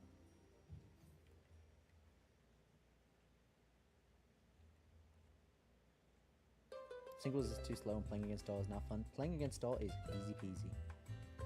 If stall really troubles you, you can have a dedicated wall breaker, and stall is a joke. Triple battles, yes. They didn't lag. No, they lagged in Black and White too. What a $1 billion indie company lagging in a triple battle in a sprite-based game.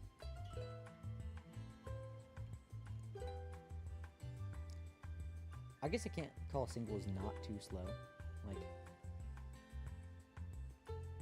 it is slow. It's just my kind of slow. Stall, though, the way it works is that they have dedicated stall Pokemon for different defenses, but if you use a wall breaker to cleave down one of those walls, the rest of the game for them is floundering to regain control, and it is very easy to just win from there. The fact that there are only, like, a couple unaware Pokemon that are really good for stall makes it nice and easy. Once they're gone, you just boost up on a dude to kill the rest. Stored power is great for that.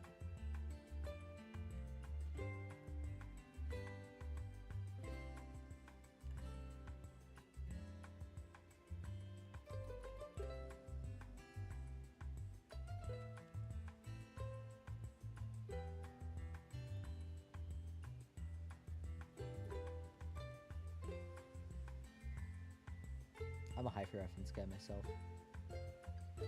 Love me hyper offense.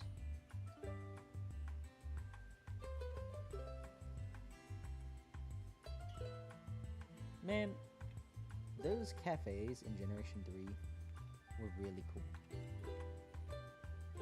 I'm kind of sad they're gone.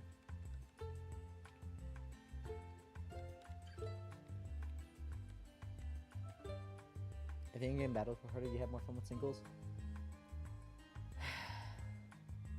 When I heard that Generation 9 second DLC was actually hard, I was thrilled. I was excited. I was so happy. And then it wasn't. It wasn't hard. Even the dude who's like, you have to use Pokemon Caught in the Indigo Disc, I thought, okay, this is gonna be hard. I'm gonna have to actually draft a team. And I slapped some random stuff together in 5 minutes and won anyway. It's... The difficulty remains unrealized. Is this? Okay, this is not Mafiro. Thought I swapped to the wrong Pokemon first.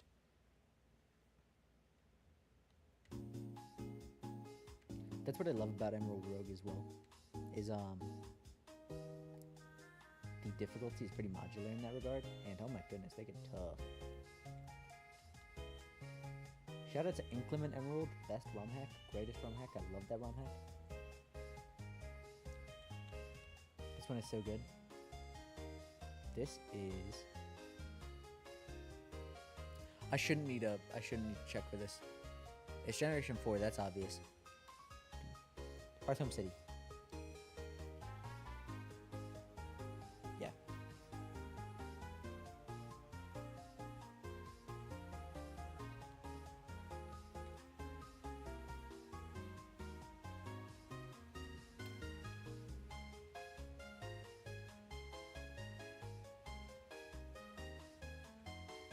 I used to count fish to this song. So hang on, we're gonna... So I used to work for the EPA. And I had to count fish that were in reclaimed mineland water to see if they were good. And you had to have 10 fish in every cup. Any fewer than that, and they were dead fish. So I would 1, 2, 3, 4, 5, 6, 7, 8, 9, 10. And that's how we count my fish. Somebody eggs hatched to this song. No, you have the wrong location or are weird. Salacion Town is where the daycare was. And there was to the south and to the north. Unless you went to Hearthome to hatch eggs. If there was a secret tech I didn't know. Or if you just like the music. Oh, I dig it. There is an almost straight bike line. It's really long. At least in BDSP. And when I was going for Perfect IV Living Dex, that's what I used to hatch my eggs.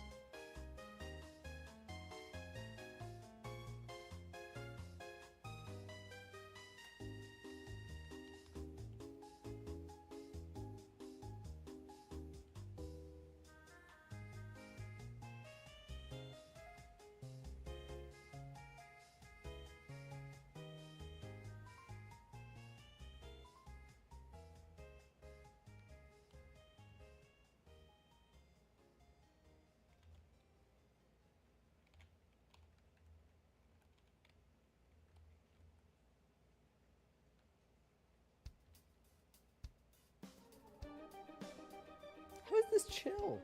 Who finds this chill? 329.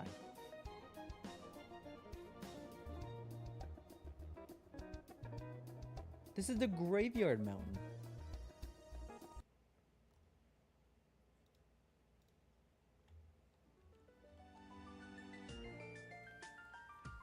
This is the epitome of chill beats to listen to. Not that previous song, that was not chill beats to listen to.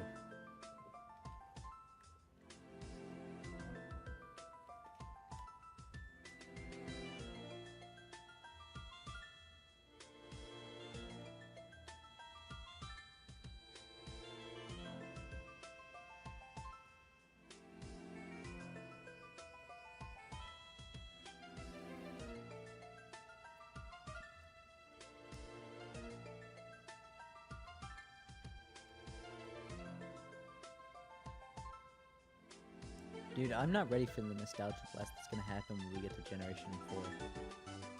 Like, I'm not a nostalgia guy, I've said that before. But I haven't played the Gen 4 games since Legends Arceus came out. And I have a feeling it's gonna make me send some type of way. Unless you count PDSP, because I have played this since the... Nope, I haven't. Not at all.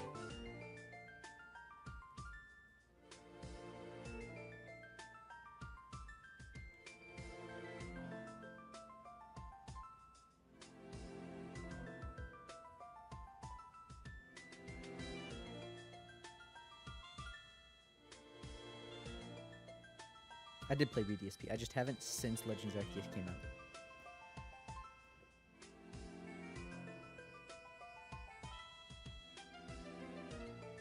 I heard positive things about it the first couple days, so I got them. And then, yeah, you know. Does it go faster than 1600? 3,200?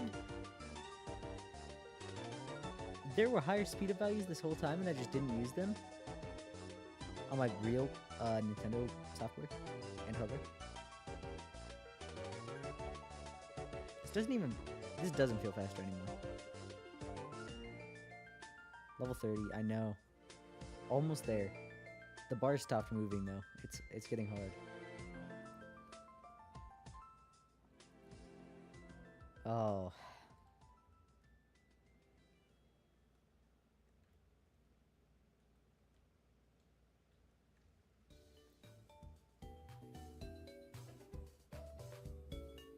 Which generation is this from?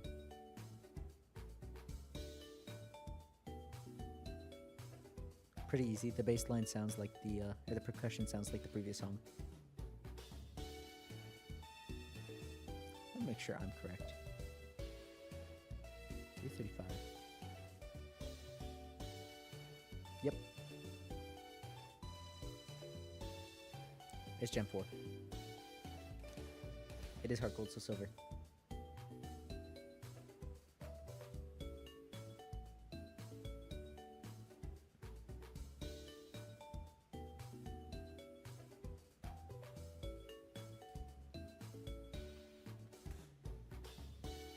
I'm gonna center here. Do some centering here. Just that my neck doesn't get a weird crick in it. Dude is right under my webcam now. Oops. Yeah, this is Pokemon Center theme. You know what's jazzy? The Mart theme for Platinum? That's groovy. Groovy as can be. Smooth.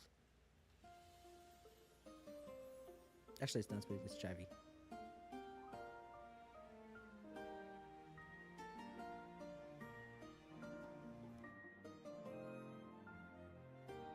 Is Pokemon League music in this playlist? Maybe Gen 4's.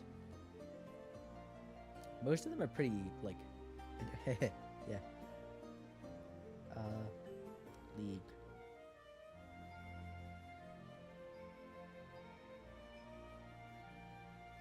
Where's the second Control F? It's probably in one of these. No, it is not. The Pokemon League music, I mean.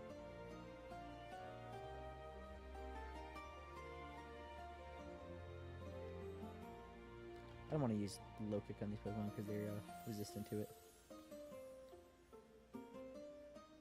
Alright, we're gonna do a little test.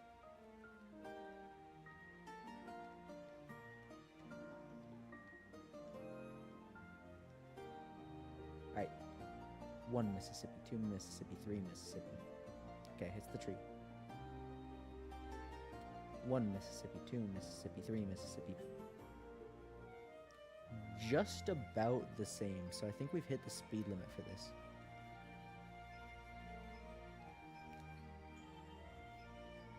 I was testing the speed up speeds.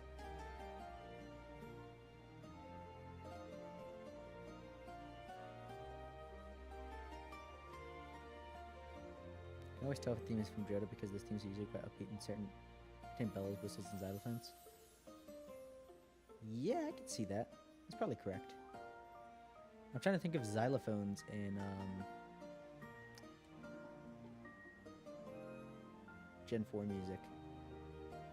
I can think of a xylophone in Eterna Forest from PLA, but not in normal Gen 4.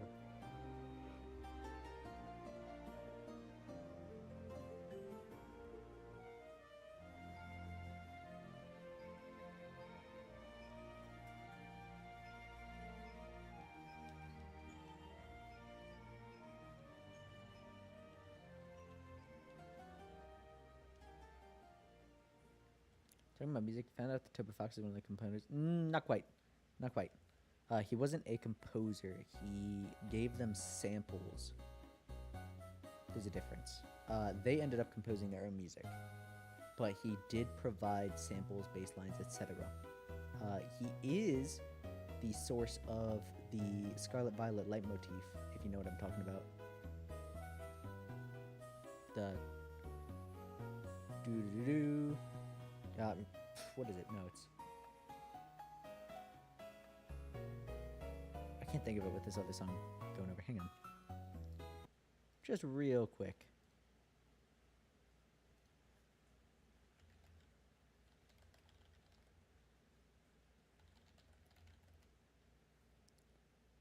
South Province.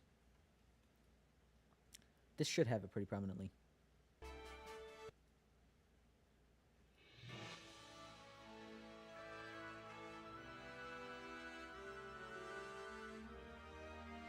Almost.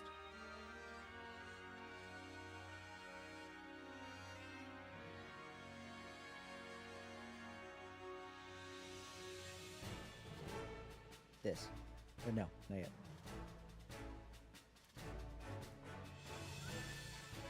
This.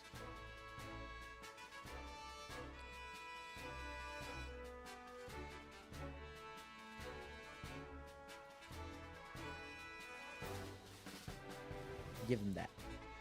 So it is huge. Like, that's not to say he had a small hand. Music from the new game is good. It's not as memorable as previous gens. I think it's only not memorable because they're all using basically the same leitmotif. So while it's memorable within game and it has that consistent sort of feeling, it ends up being forgettable overall. I do think that every single Pokemon game has a better OST than the previous Pokemon game.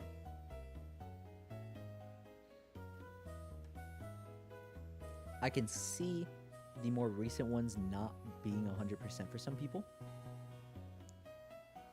but I do think that is the case just naturally as you go through.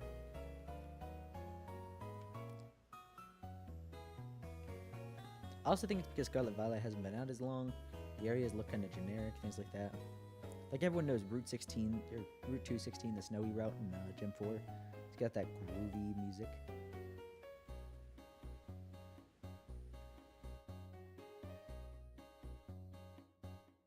Sorry, I had a cough. And like the lake theme's very calming, but most of Scarlet and Violet's tracks are based on that. Do do do do do do do. I actually really like Sword and Shield's OST. I will fight that game till the day I die, but I really like Sword and Shield's OST. Especially the bagpipes, dude, in that one wild area. Ooh.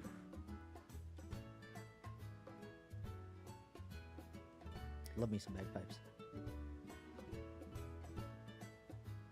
Alright, ukulele spotted. This is an easy one.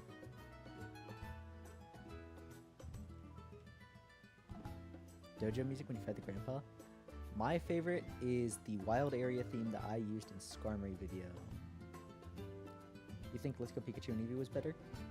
Technically that's Gen 7. But I do like it. I do like Let's Go Pikachu and Eevees. I tend to use those songs in my videos, but sometimes I use the Fire Red Leaf Green. LGPE sounds a little bit more sophisticatedly made, but Fire Red Leaf Green has that sort of nostalgia power to it.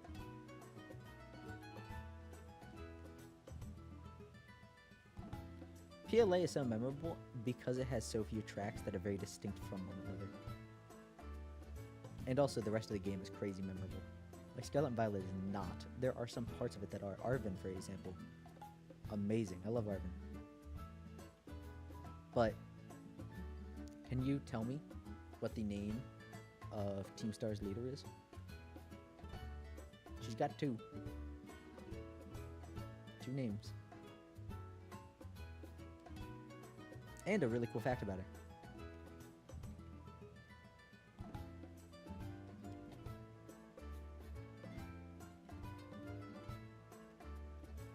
Cassiopeia is one of her names, yeah. And Penny. So, the stars of the Team Star bases, like half Shadar and all that, are actually stars in the Cassiopeia constellation. Isn't that cool?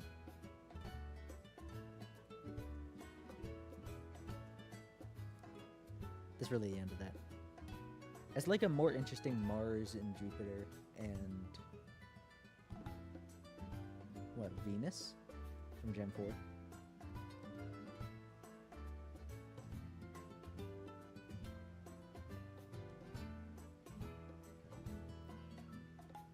Gen 8 has more deviant music, if that makes sense.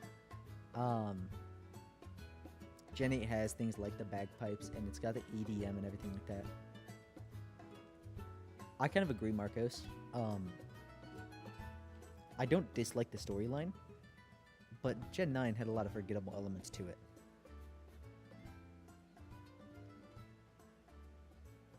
It's cool that we can finally trade for a Gengar.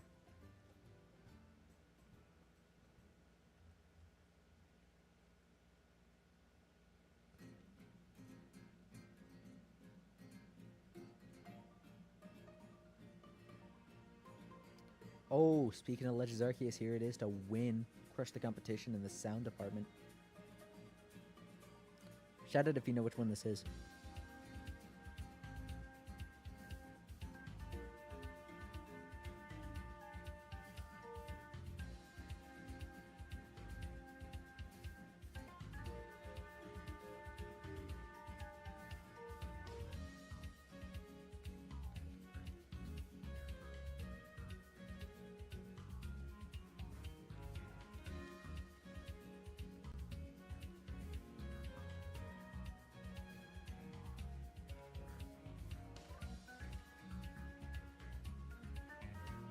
Yeah, actually, dude. It's so good.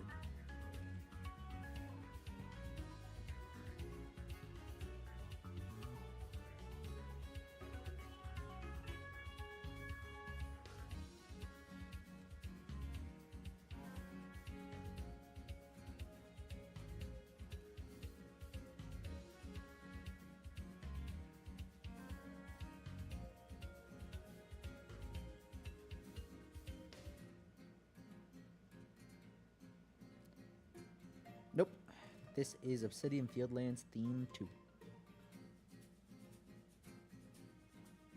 Theme 1 sounds a little bit more like the Zelda instrumental occasional piano, but with a cello, I believe, as the main instrument.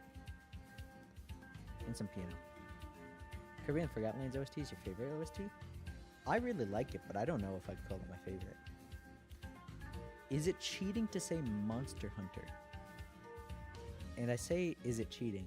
Because they use an actual live orchestra and have been doing this for 20 years.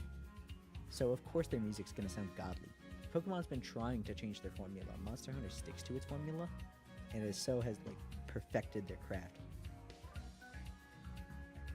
For those that don't know anything about Monster Hunter, one of the monsters you fight is like a boxer guy with really heavy explosive hits.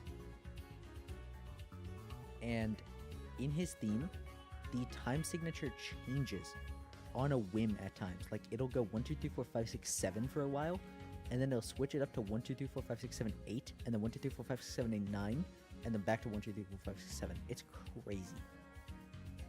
That's why I kind of call it cheating. It's like saying, oh, Usain Bolt's my favorite runner. Yeah, it's probably the only one you know, and he goes really fast. I feel like it's cheating, you know? Maybe I'm just a stick in the mud. Brachydios mentioned. Rah!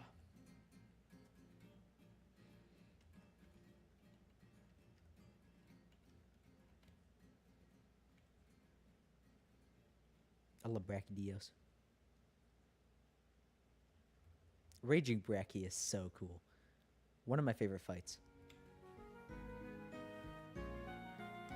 I am so hyped for the new Monster Hunter game. It looks like it's going to be more world style, which, as an ecologist, I am jiving with. We saw a baby Puke. Did you guys see the baby Puke? Alright, for those that don't know Monster Hunter. Puke. Kind of weird looking bird guy. We're going to turn on safe search for this. Kind of weird looking bird guy, yeah? But We saw a baby Poke in the trailer. None of these are it. What about moderate? Does that show us baby Poke? No, apparently it doesn't. We saw baby Poke in the trailer and it's adorable. Anyway, Monster Hunter World and hopefully this game were very much ecology focused. It'd be like, so because they have all these little critters running around that you can catch with a bug net. It'd be like if Pokemon had normal animals running around at times to show you just how alive the world was. World is my favorite, not because it was my first or it's the easy one or anything like that, but because it really goes out of its way to show us that this is a land of animals. I went back to play Generations Ultimate, and I really liked it, but oh my goodness, it's just hard for the sake of being hard at times. Like, it's just intentionally difficult. And I don't mean, look, I don't mean like that. I'm a Dark Souls guy, I'm a Monster Hunter guy, I'm a Binding of Isaac guy, 100%ed that game. I know difficulty, but it's like intentionally clunky and it just kind of sucks.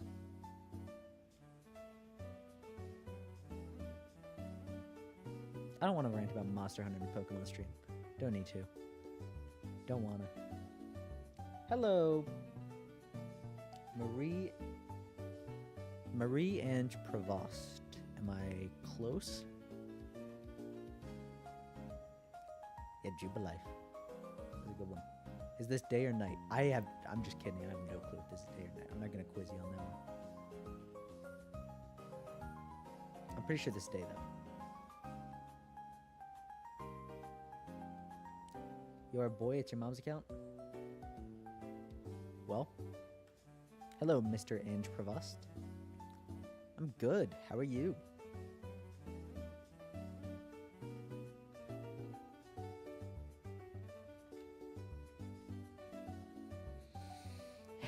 Right now we're just doing some grinding.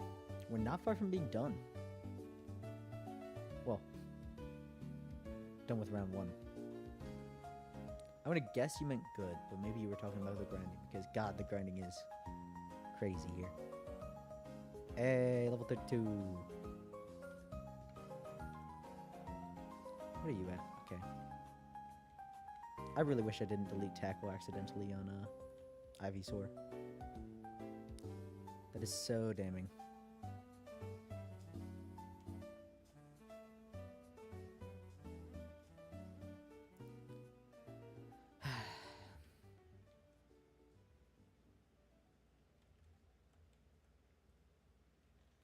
No dropped frames, and it sounds like it stopped raining outside.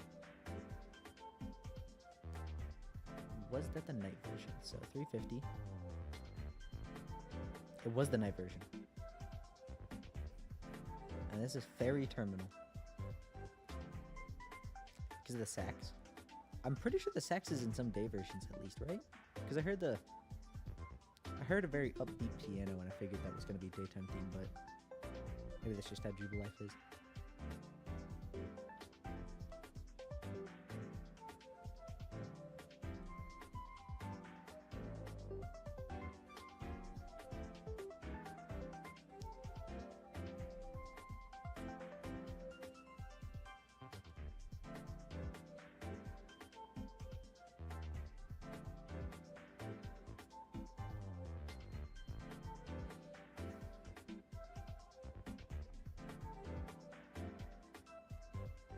If I could live in any Pokemon town or city, where would it be? Nowhere in Alola, because I don't want a shopping mall to be built and then my life is upturned at best or I'm killed at worst. Not Galar, because I am an American and that would be sacrilege.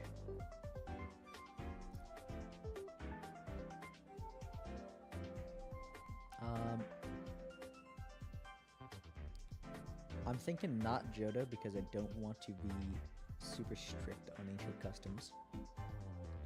Especially since I'm, they're not relevant to me.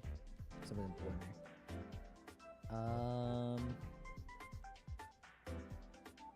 Palatown is pollution, or not Palatown. Kanto's pollution city.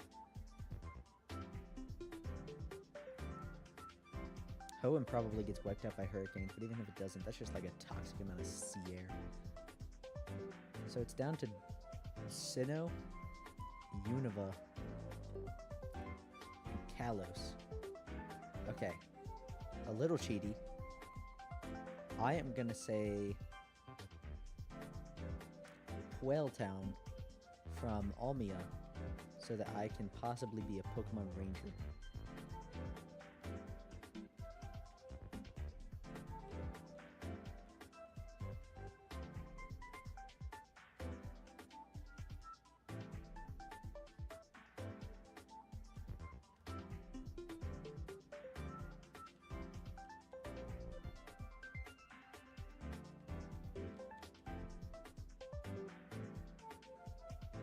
Which, I mean, that's a city, that's a seaside city, so maybe I'm an idiot for that. Yeah, you know what? I'm not going to say that. Just be consistent. I am going to go with...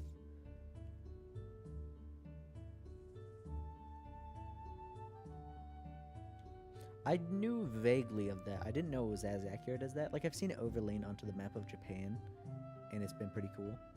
I didn't know it went that close. I'm gonna say, what is it, Aspertia? Unova. BW2 starting town. What is this? Is this Aspertia? I think it is, yeah. So I'm gonna say this just because I want to work on Flakessi Ranch.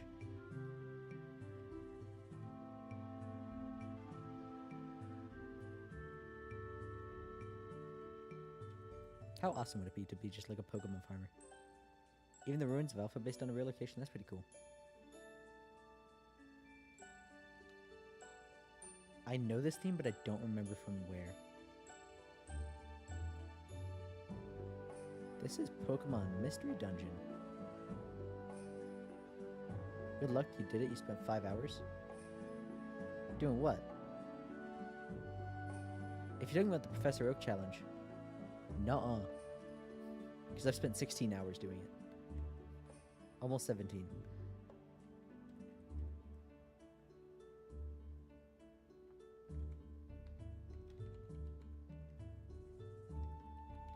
Good Lord, someone help me.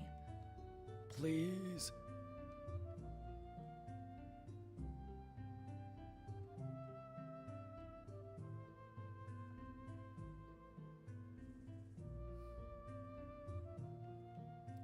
Someone give me a bunch of rare candies. Cortando, because it resembles interior Portugal. It's good that at least the geography resembles Portugal, yeah?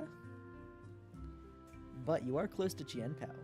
He's locked away, but surely some idiot wouldn't go and lock in his door, right? I'm kinda sad that lady didn't turn out being a villain. That'd be awesome.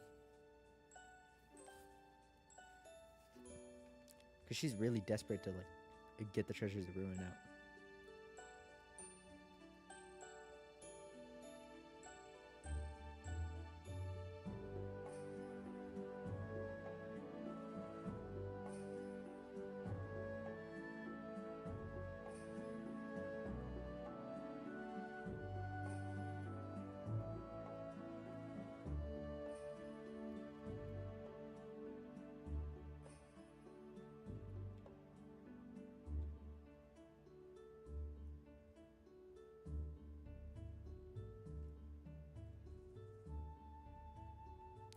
We need a good, nasty, down, dirty villain again. I want Cyrus's. I want Giovanni's, dude. Is Eevee in the Plains of Cortando? I thought Eevee was in the Mesas a little bit further south. Because that's where a lot of baby Pokemon or otherwise friendship evolutions are.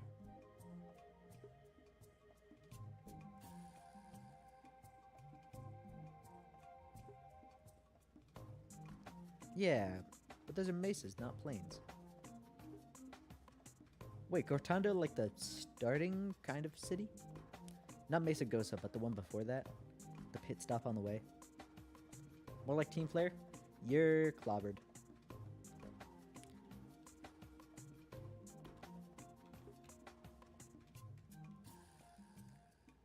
Okay, look. Team Flare had potential.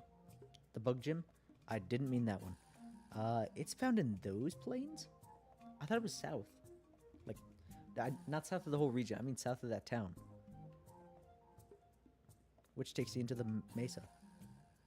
It is there? Hmm.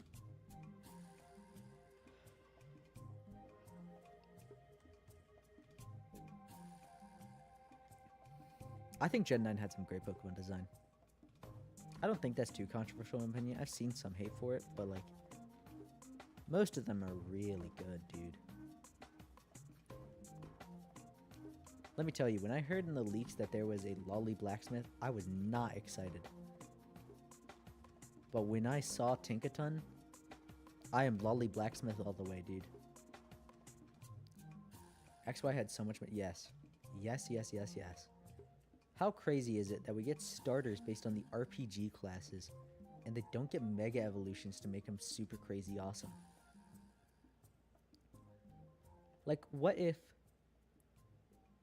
Delphox had a book, and it was like a spell tome? And I know why they didn't. Because if people didn't like Mega Evolution, and then they remove it, which they did, then their identities would kind of be a little bit yanked from them. Does that make sense? Like, if we had starters based on using weather, and then the next game removed weather, which is insane. I don't think they'd ever do that. It would suck to have those starters, because they just don't exist anymore. They don't fit. Which I'm willing to bet is part of why the starters were unavailable where their hidden abilities in black and white. Okay. I know Tinkaton looks bad, and it can't go around Gigaton hammering, but with the Sword Stance, that thing still hurts. Plus, that thing is plenty viable. I'm pretty sure it's still an underused. Despite all of overused falling down here, it's still here. It is even sometimes used and overused. I wouldn't, but you can. Tinkaton's great. What's my favorite Pokemon? Rotom. A little bit weird coming from the wildlife biology guy, that of all of the Pokemon in all of Pokemon, it is the ghost and electric thing. It's great talking to you. See you later, dude. Enjoy the rest of your night. But I just love Rotom, and the fact that the Pokedex in Sun and Moon has personalities based on how you play the game, that's so cool. Isn't it?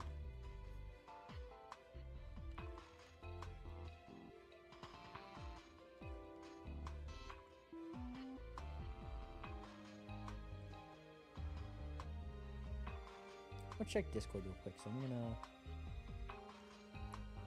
darken the display capture. Apologies, it'll come back. Okay. Don't send anything. My friend's working night shift tonight, so I don't know when he's gonna be back on. I'm not gonna immediately stream when he gets on. I just wanted to see if he was, you know, asking me where I was desperately. I wasn't saying anything.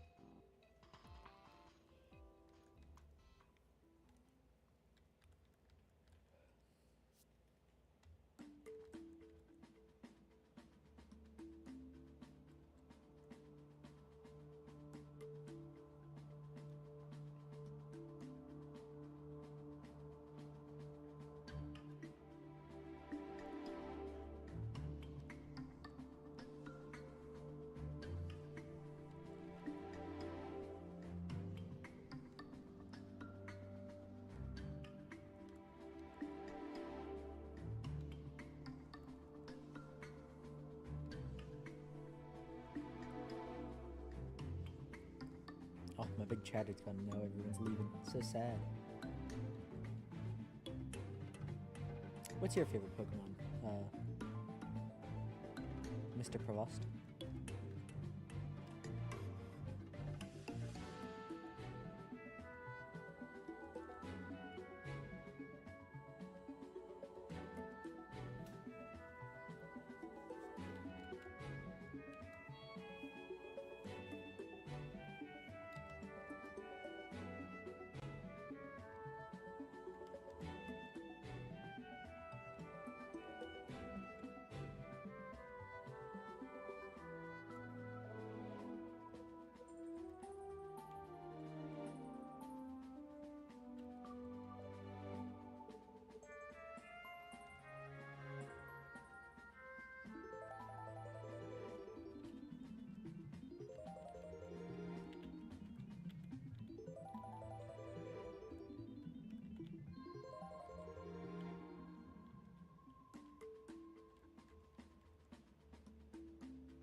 Cat. No.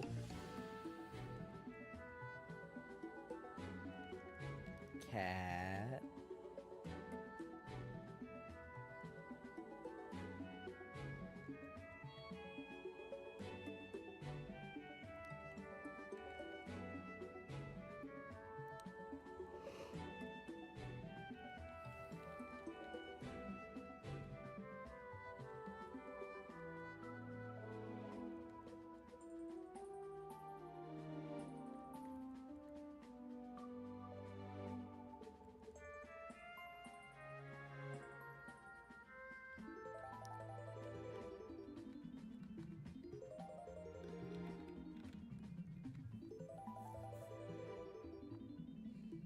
Soon Venusaur will get its second attacking move back. Oh, I feel awful about that, because that's going to take so much longer with Venusaur. Well, no, because at level 20 it's going to get Razor Leaf. But until then, look at that. That's whack. Cat.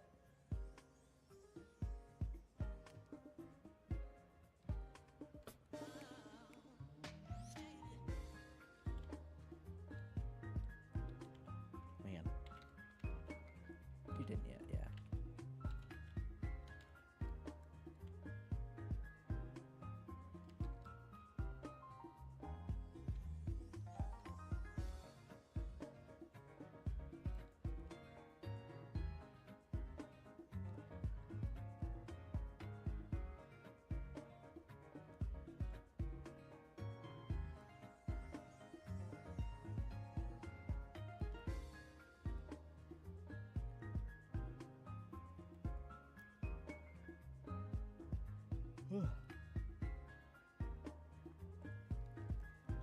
So I'm gonna sip some coffee.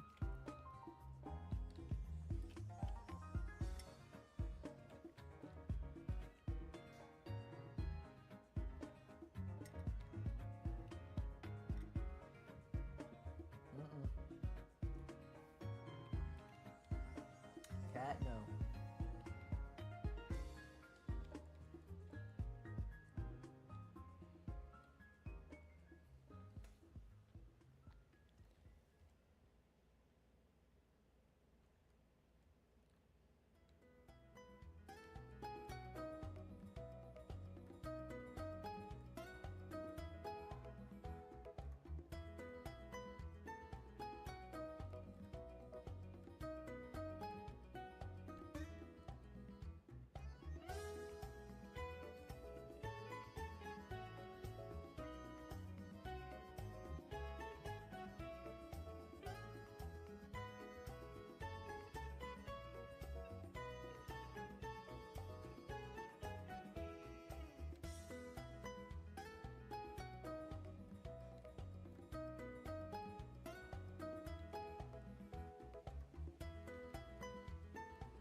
Honestly, if this didn't have the speed up feature, I probably wouldn't be doing this. But just because I can make it go so much faster, it's still this slow though. It's crazy. It's crazy to me that people do this without speed up. I knew a guy when I was younger that would always train up his Charmander to a Charizard before Brock's gym. No reason, just did it.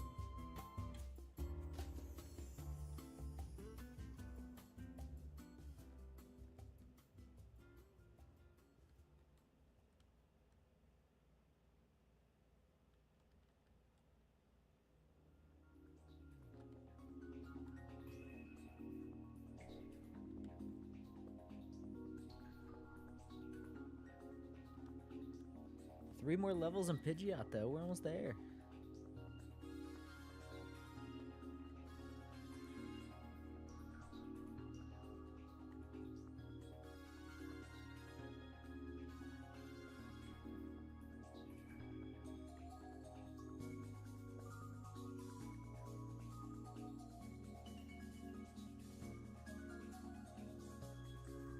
Honestly, if I could hack a tackle TM in, I would have done it.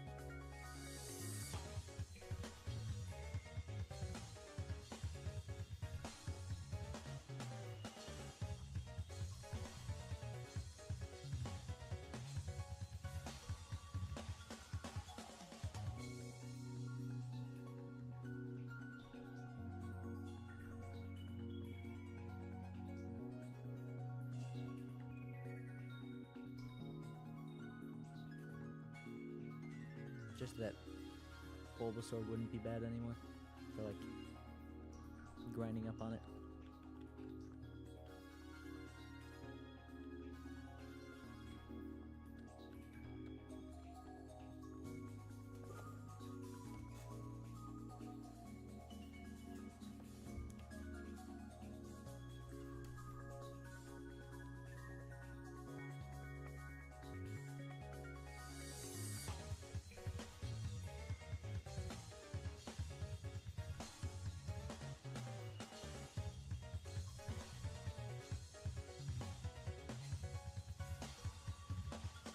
This is also not a very chill track.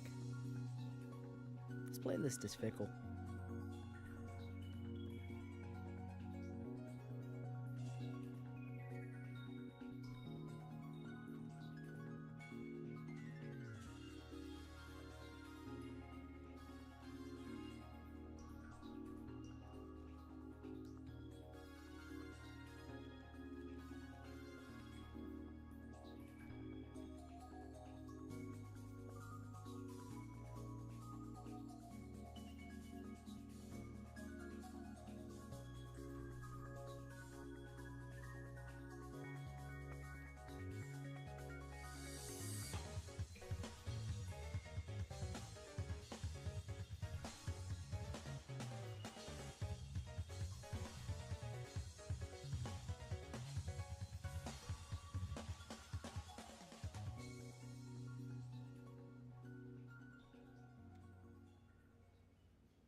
You back again? What's up?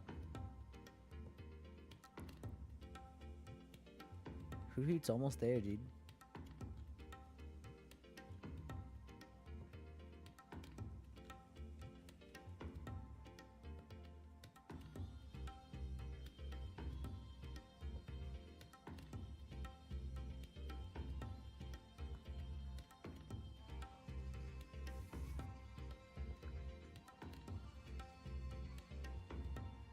I wonder if video games reduce crime activity. You know? Bored kids or disenfranchised youth. Why rob a store when you could rob 5 stores in GTA in the same amount of time?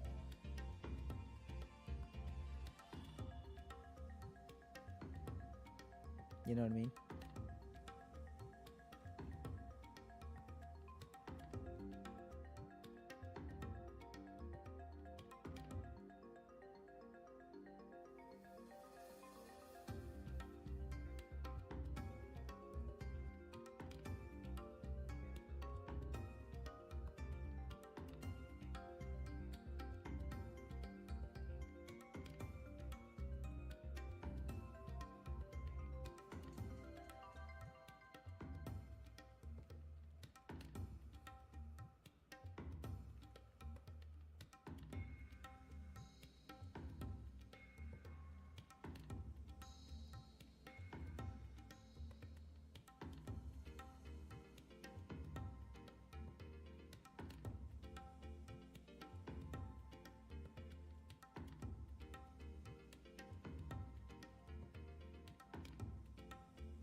Well, actually, video games boost recruitment to the army, so namely things like Call of Duty, of course. But yeah, Call of Duty is actually funded by the military. So it doesn't work there.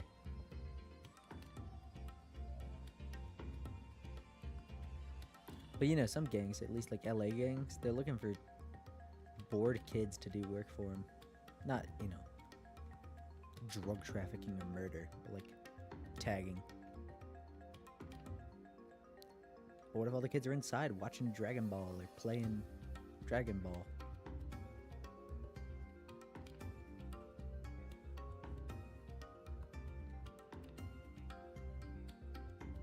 Got nothing. No kids there.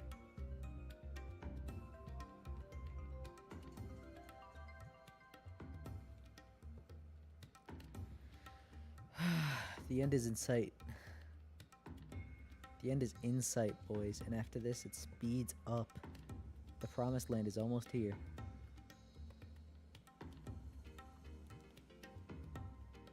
You leave for like 5 minutes. ADO just released a Chainsaw Man to cover, and I gotta go watch it.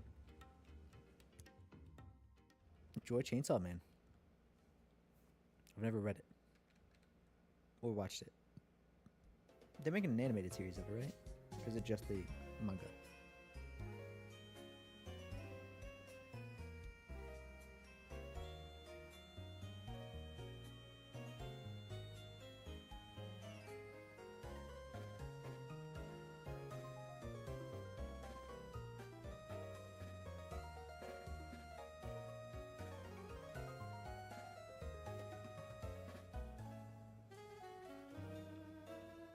Newest chapter was crazy. Ooh.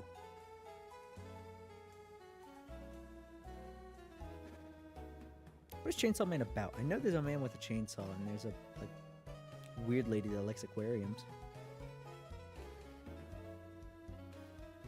Okay, I suppose I don't know if there's a man with a chainsaw, but the title would have one believe so.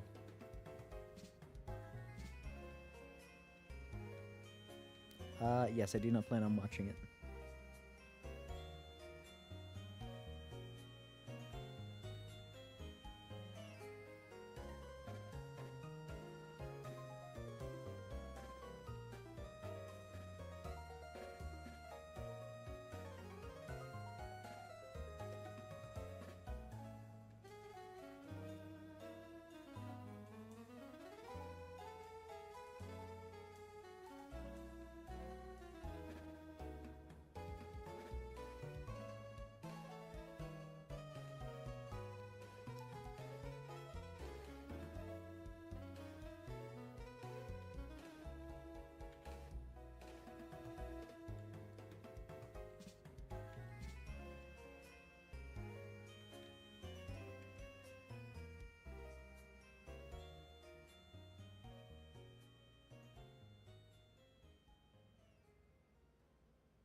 Main character is Denji. He's half devil and half one of the most powerful devils, the Chainsaw Devil.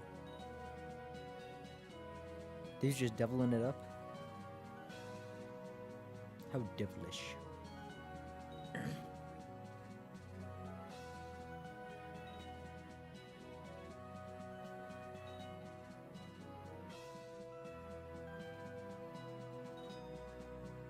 Where does the man come in, though, if he's two devil parts?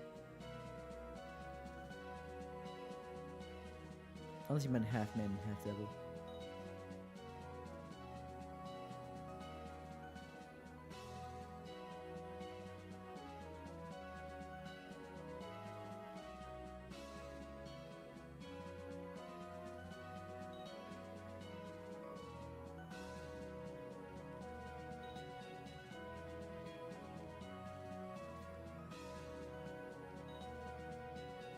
You can explain Chainsaw Man all day. You know what I heard is really weird to explain? One Piece. It's got that gun dog, and it's got the magical fruit in it, right? And I don't know what the magical fruit does, but I know vaguely that the magical fruit does stuff. And you would think that the dog ate the fruit to be a gun, but a gun ate a fruit to be a dog, is actually what happened.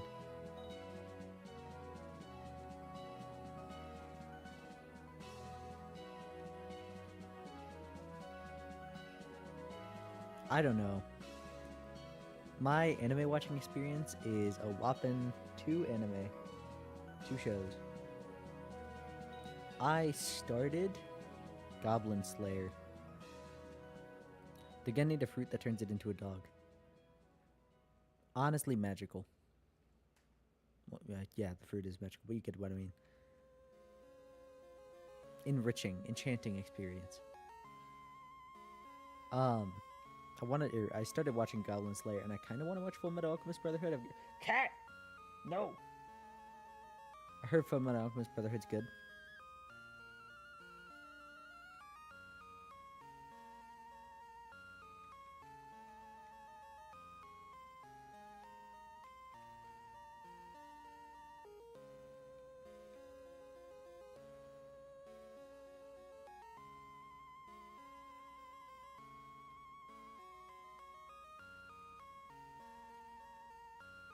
Well, it's not like I got turned off from Goblin Slayer. I just can't watch anything. Like, I just have trouble consistently watching stuff.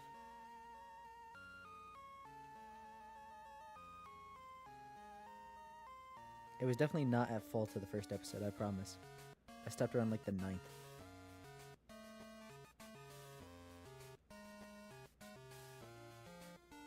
I'm a D&D guy, you know? I won't watch the D&D show.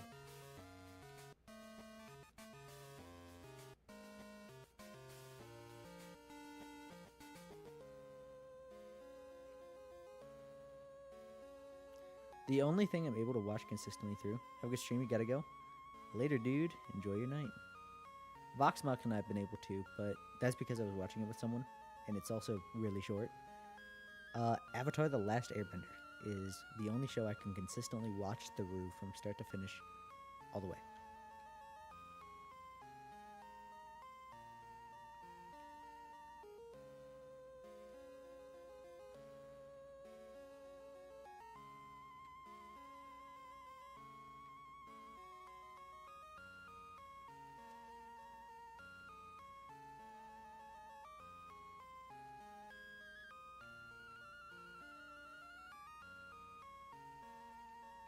Yeah, it is a very good show.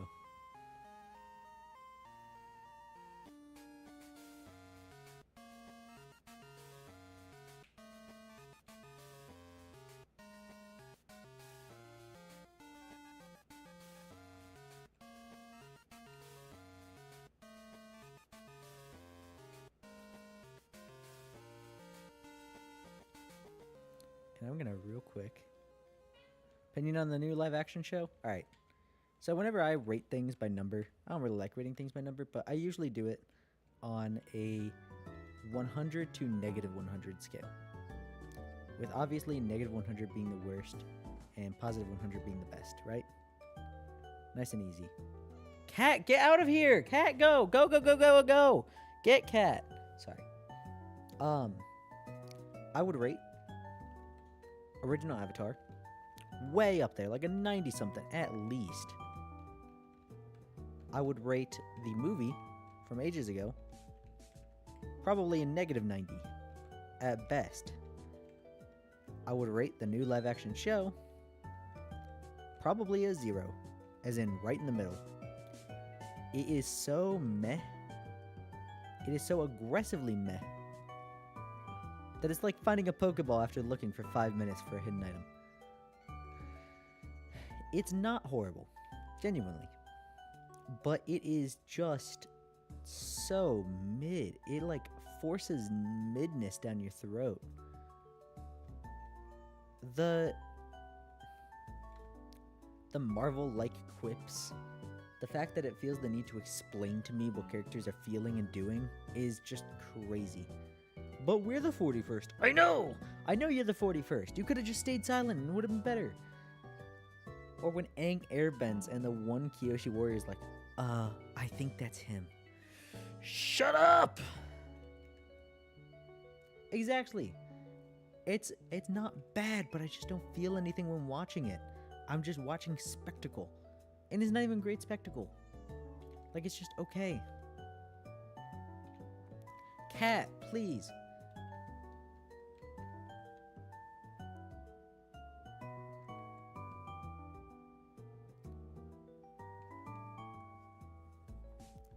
At least when I watch the movie, it's awful and funny awful. Like when Paku goes, ooh, and no one else says anything and all the soldiers slamming their spears on the ground. That's so funny. That doesn't make any sense at all. Why are they even doing that? Or like, the very famous boulder scene where it takes 5 guys to move a rock. But I wish that a live-action Avatar didn't do that. I wish it was more like Seven Samurai, where it focuses on a much smaller scale. Because, you know, in normal Avatar, we get like the final Agni Kai. We get Sokka slamming the airships into one another with his cracked squad. We get these massive things that just aren't doable in live action. So what if we kept it small? In Seven Samurai, there's a small village of farmers who recruit samurai that are hungry, like specifically not great samurai, just desperate ones that would do good work for small money, right? And they have these bandits that are attacking. The bandits are numbered about 50, and they have guns. 3 guns. How cool would it be if there was a small squad of like some non-benders, some benders, all not great but good, that helped the farmers defend themselves against the bandits, taught them some decent stuff. Like, obviously we don't have a Boomy or a Toph teaching earthbending here.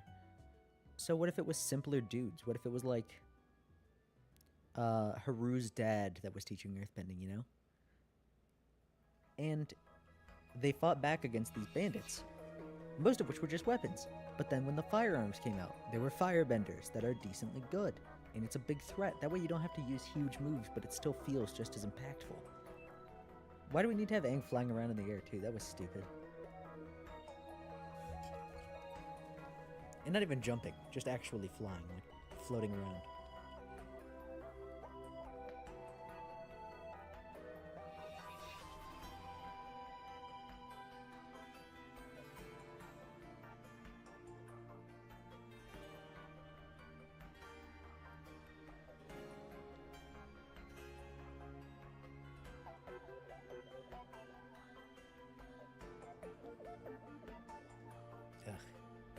You know? Just, I think I'm so mad about it because it's so not much. Not that it's bad, I'm just,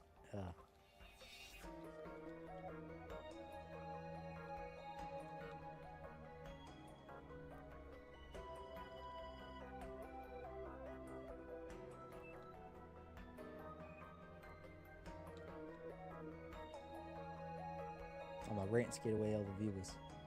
My bad, people. My bad.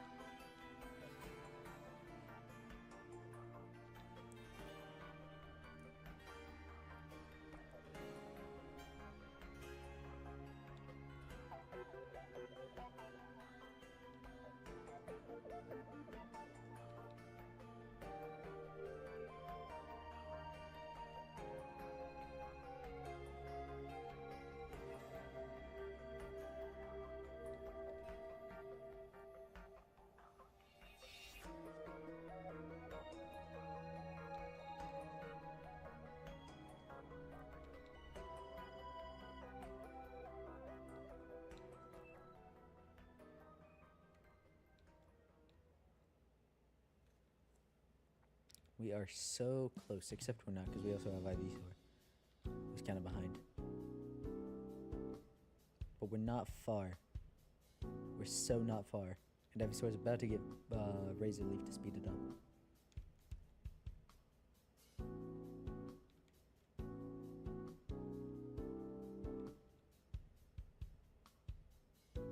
Just in case anyone's curious, if we were doing this at normal speeds, right now it would have taken us 20 hours. Instead, about 8.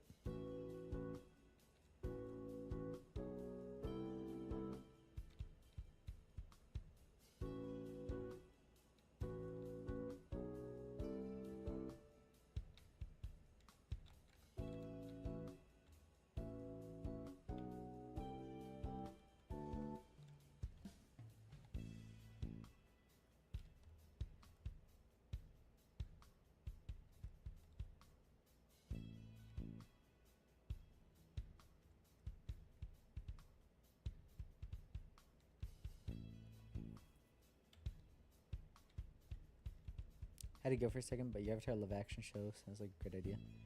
Yeah! I don't get why we need the same story multiple times, like with Star Wars sticking around to Tatooine and the Death Star and the Skywalkers. It's a massive galaxy. Show me some more stuff. Same with Avatar, there's a huge world. It's not just Aang. There are tons of avatars, and you don't even need one.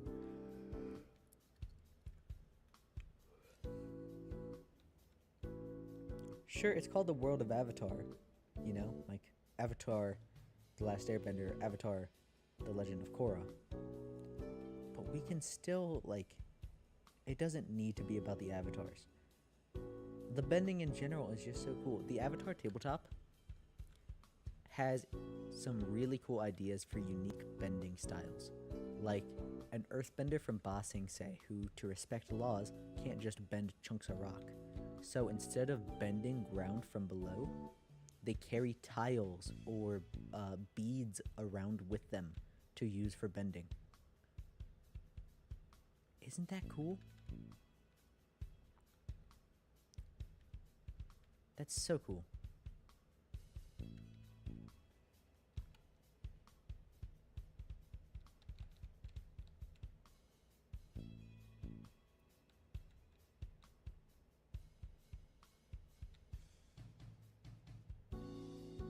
Oh well, though.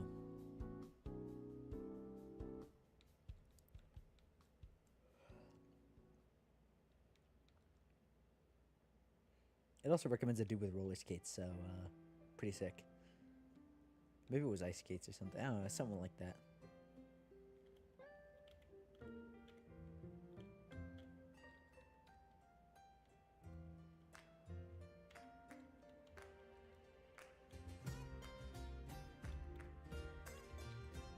This is not a chill theme.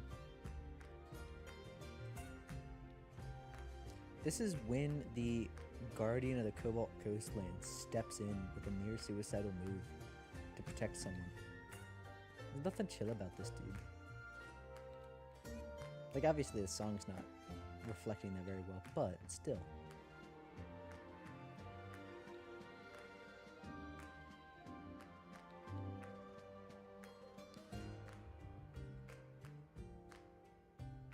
Oh, Legendary is so good.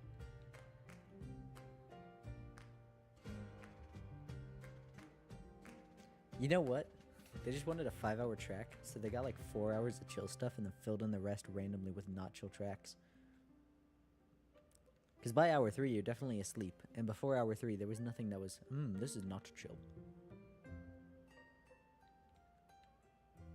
Cat, no. Whenever you get on the chair, you claw it up, and then you claw up my legs, and then you claw up my clothes. Please, cat.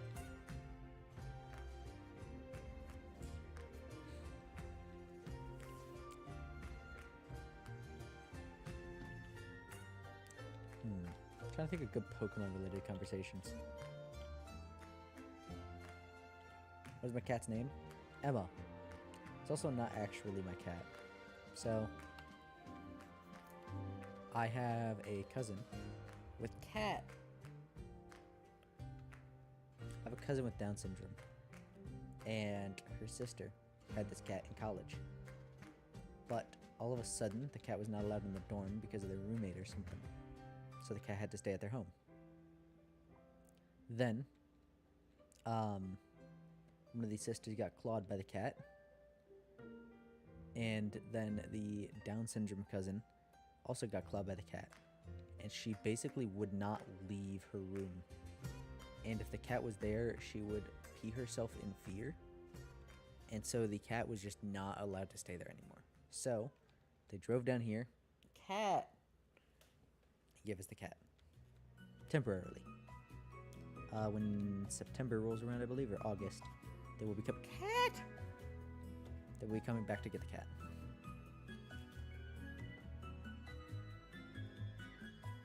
Cat, I love you. But no. Nuh-uh. Yeah, it's an unfortunate situation. Also, the cat smells like pee just all the time. Cat.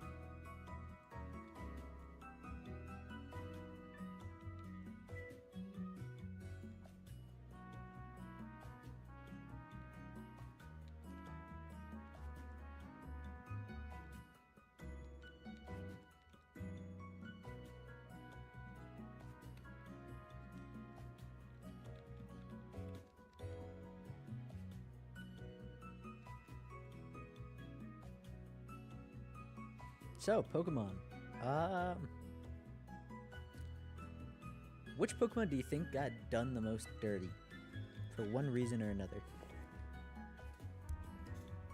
Which Pokemon do you think had great potential that was just ruined?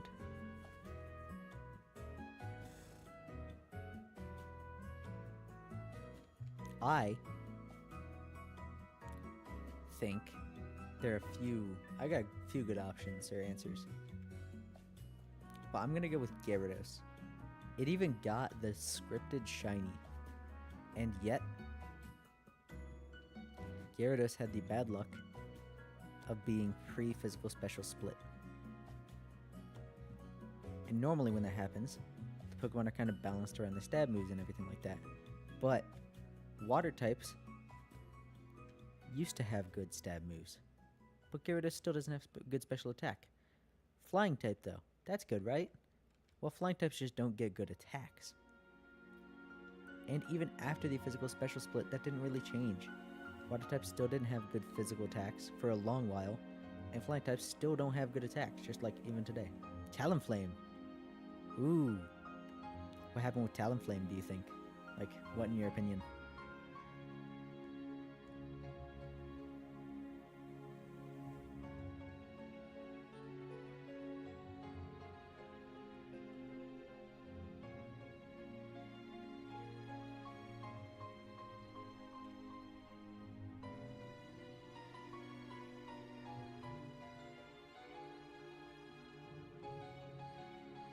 If you're talking about the cat, you're talking about the nerf to Gale Wings.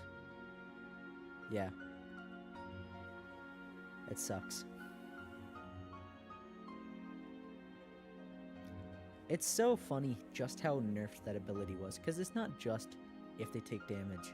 It's also that their strongest moves cause recoil damage.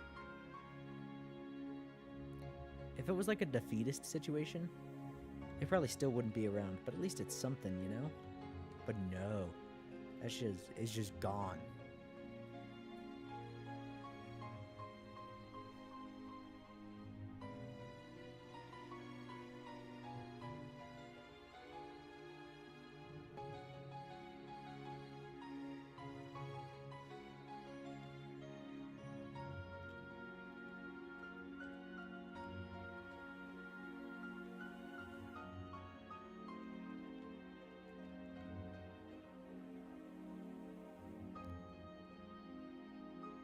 Yeah, Talonflame's super cool. Poor guy.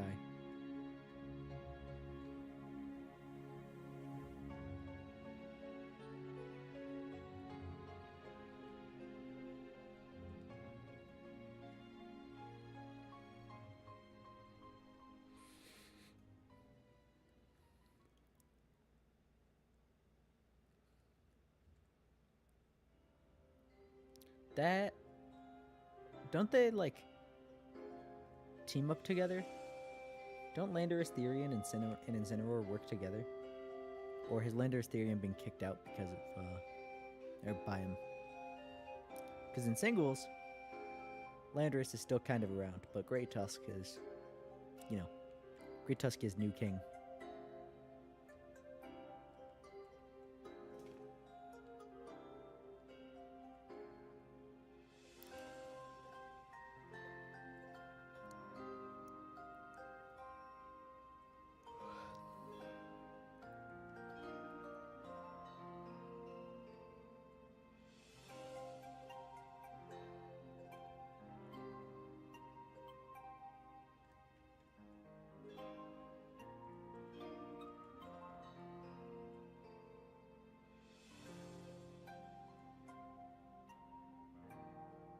Oh no. Never mind then, yeah. Landorus got BTFO'd by Incineroar, huh? I mean, at least he had his 2 generations, you know?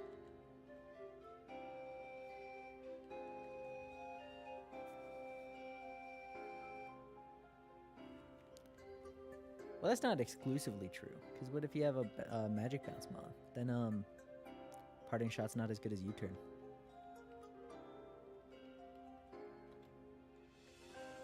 Which is such a niche situation, especially in something like AGC, right?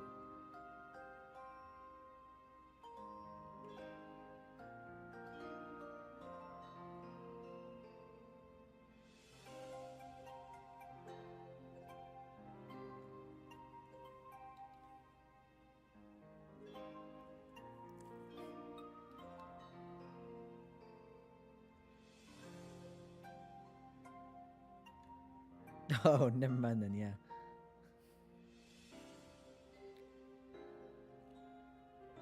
Yeah, Landorus got beat, huh? Oh, well. I mentioned it briefly earlier, but Absol got done and dirty by being the generation just before the physical special slit. Yeah, I honestly thought that you were just actually calling it parting poop, because I've seen it spelled that way before.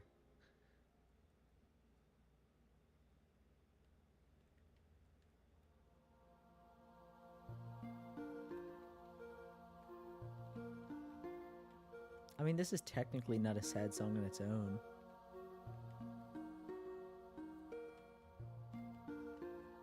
And I guess it's calming even if it is sad. It can be. Yeah, because just before the physical special split, so it's got like a weirdly high special attack to be able to use dark type moves, and then dark type got moved to physical for the most part. At least moves like Bite did. And so it got left with nothing.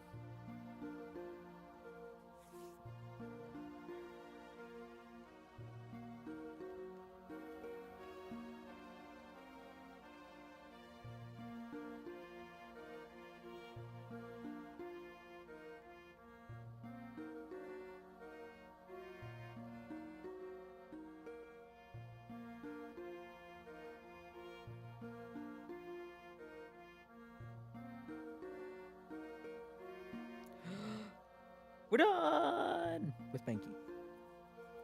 Woo!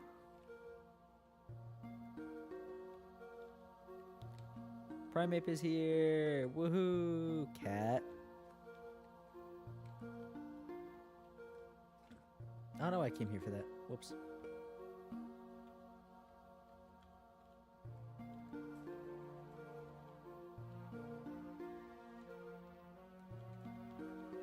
Okay, we're almost back to Annihilate time. That would go faster, because you just gotta use it 20 times. Oh, no, it would go way slower, because I can't use it against most of these Pokemon. You gotta go now? Later, dude. Have a good night. My cat just vomited on the floor. Awesome.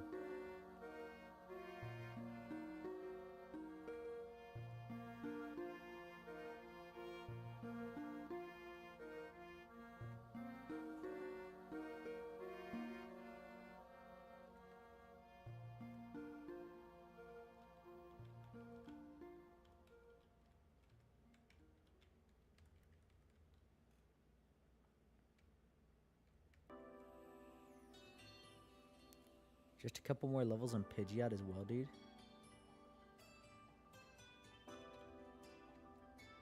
Opinion on the new Gen 9 evolutions.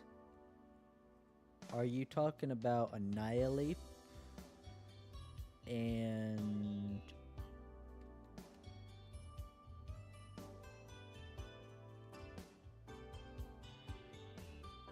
were there any others?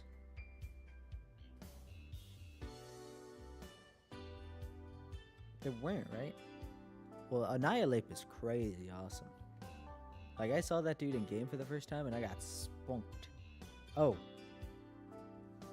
Okay, the Dunsparce is just actually superior. Anyone that complains about the Dunsparce's design was not a real Dunsparce fan. They were just a cool Pokemon fan and saw potential in Dunsparce for being a cool Pokemon. Or in Dunsparce. Anyone who liked Dunsparce loves the Dunsparce because it's perfect for Dunsparce. So the people who wanted it to be cooler and were disappointed by the Dunsparce are correct in that Dunsparce is based on a dragon. What they don't realize is that it's based on the Tsuchinoka specifically, which is an absolute goofball dragon that fails at everything and sucks. So Dunsparce turning into Dunsparce, which is just a longer Dunsparce, is perfect. Farigiraf is cool. They give it good abilities, and then all of a sudden it was actually really good. And King Gambit is really cool, even if he is breaking singles. I just wish that he didn't slide around on the ground. I think he would have had a really weird walking animation anyway. But why is he in the wheelchair? Why does he zoom?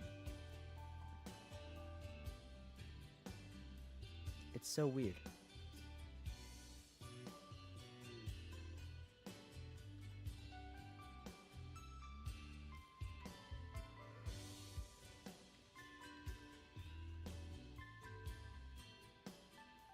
Can't wait for Dunsparce in Gen 10. True. Actually, Gen 10 is when we're getting Gen 10 Alien Force. And you get an Omnitrix that turns you into the Pokemon. King Gambit's mobility scooter is wild. I am so mad about it. I even left a comment on my King Gambit video that, like, I did not talk about King Gambit much at all in that video because A, he's new, he doesn't have much. B, he slides around on his mobility scooter. He slides around and he's goofy. Doesn't have a walking cycle.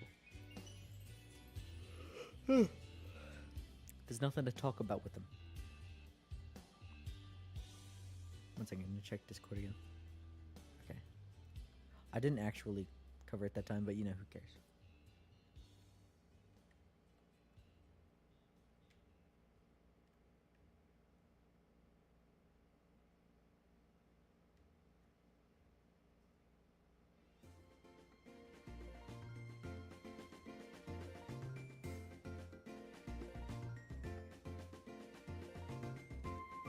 Yes, it's so weird.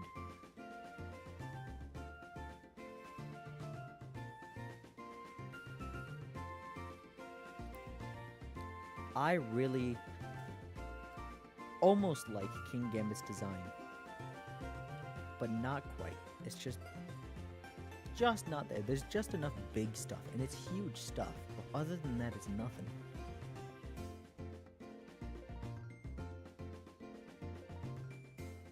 Yeah, they crippled the guy, literally. They busted his knees and stuck him in a chair. He's like Palpatine, but lamer.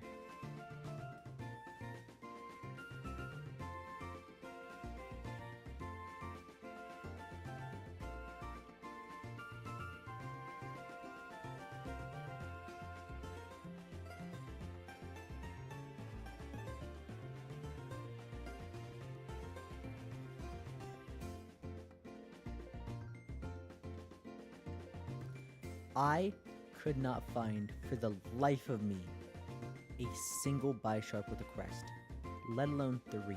I couldn't find any. I just got King Gambit from a raid instead.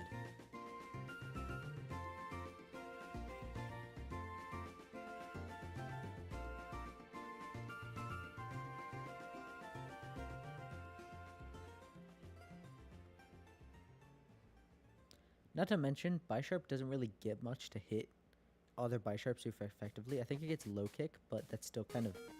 They're pretty light, if I recall. So it doesn't end up doing a crazy amount.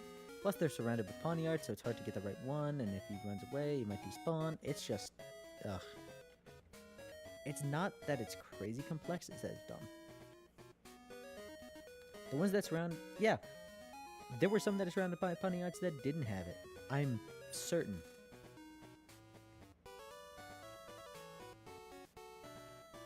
But I just hit Scroot and caught it from a raid anyway.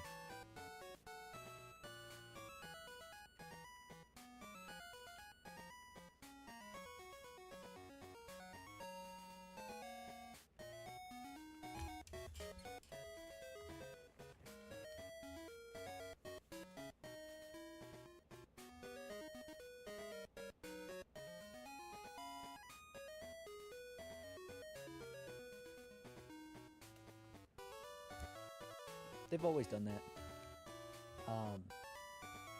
Initially, there was like traded while holding a certain item, and then there were weirder ones like Gen 3 has something weird. I don't remember what it is. Then Gen 4 has like leveling up in certain locations. Generation 5 has trading with a specific Pokemon. They're always getting weirder. That's just a fact. Oh, leveled up with a dark type in the party for Gen 6.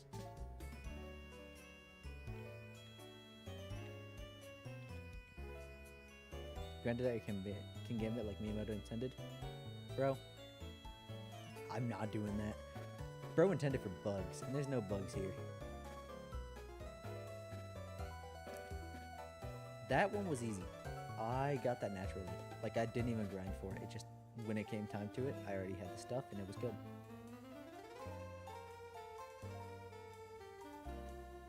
If you get the ones on the tower, they have like 50. I thought you were gonna have to go around and find 999 little gimme ghouls just hiding under stuff.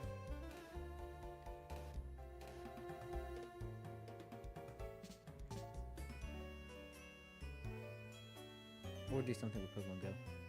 You had to trade yours? Nah.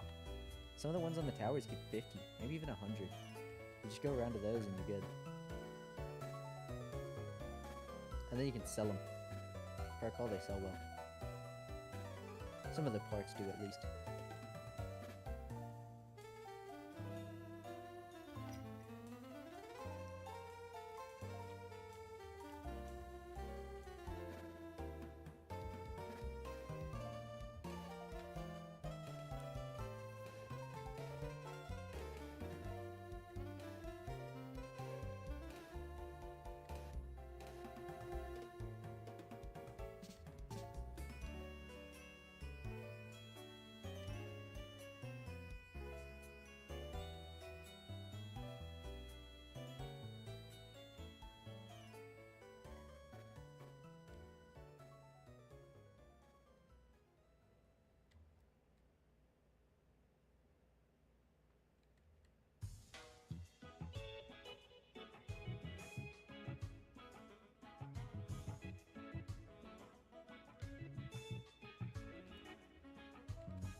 What are your favorite games?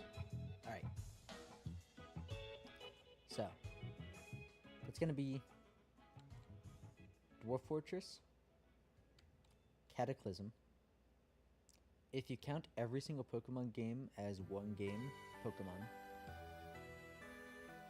Undertale, and kind of League of Legends TF2 Monster Hunter, mostly TF2, in that all three of them have this sort of amazing feeling of improving, but TF2 has it so intensely, more than any other game I've ever played. Every single death feels like your fault, and every single kill feels like you got it. Except for crits, but you know. Lazy Purple put it best. And it's like, darn, I could have dodged that. Man, I could have hit that shot. Every single time. It's crazy. And the Monster Hunter's got that, like, moment when you're using a weapon and it clicks and you just understand.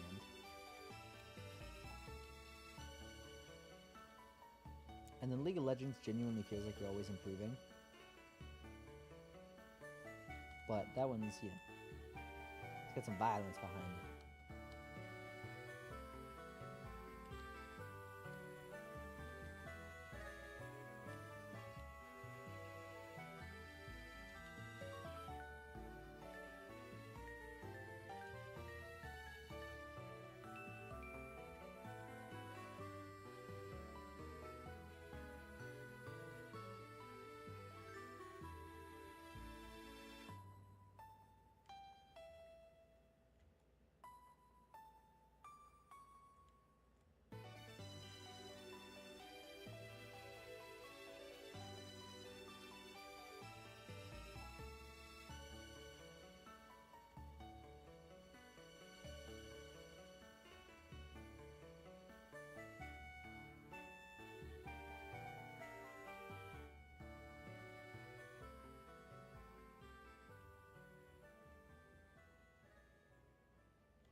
So, Dwarf Fortress is a game made by a single dude since 2001, still getting updated to this day.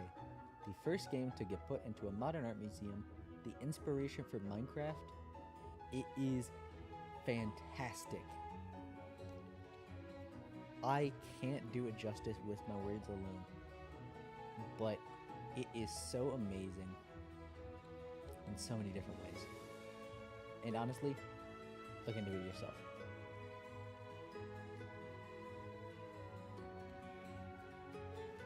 The Steam reviews are pretty funny, I'm pretty sure. Please check it out. It's so good.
We're getting there. 35 out of 36.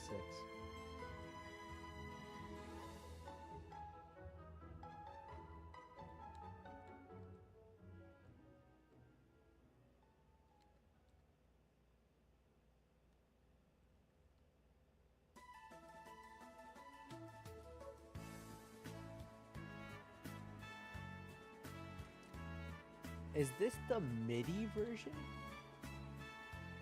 of this route?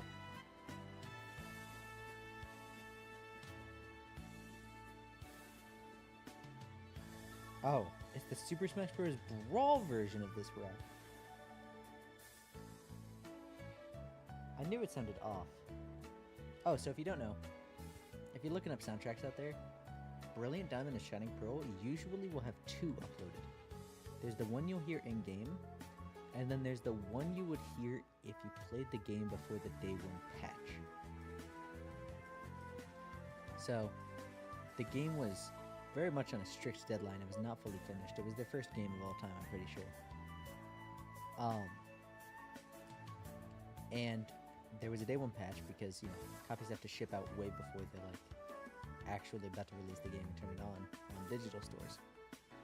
And the day 1 patch has normal music, but before that, it is hastily made MIDI music. And you can very much tell. That's what I thought this was, because the notes sound very punchy. And like someone's pushing the trumpet button. Which the normal soundtracks are going to sound like that too, but it's usually better blended.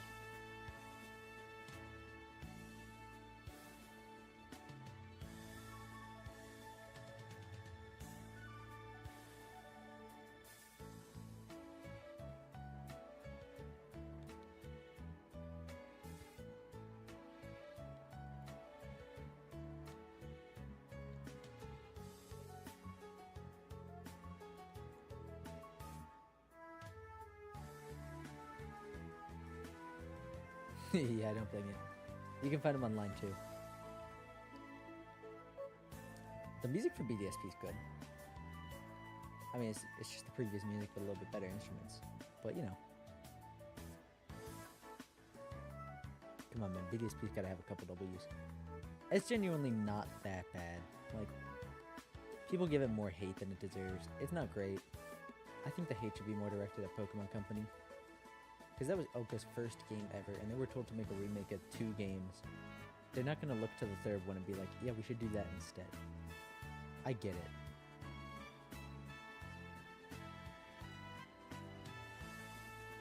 You know, if I was told to dig a hole, and I give it to another guy, and he digs a hole, and it's not to the dimensions that were important, it's not the guy's fault. He was told to dig a hole. He wasn't told specifications for the hole.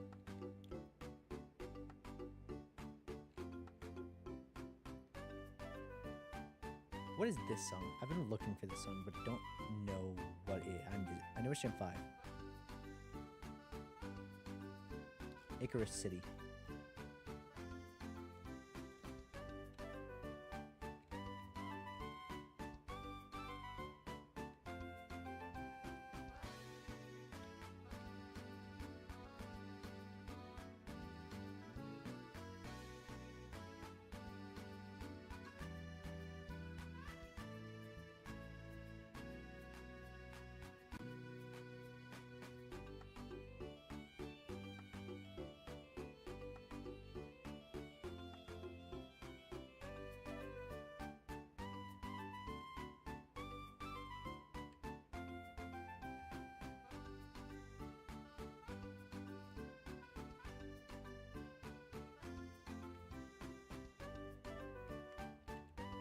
Ooh, Pidgeot might evolve before going back to the Pokemon Center. Or Hoot Hoot might evolve into Pidgeot.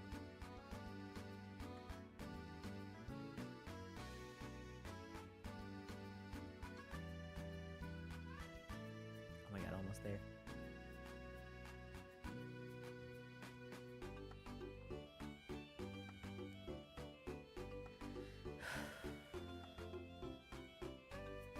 Pokemonatomy.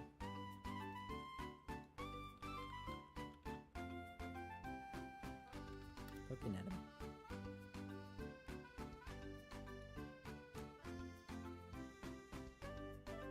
This might be the guy that does some of my illustrations.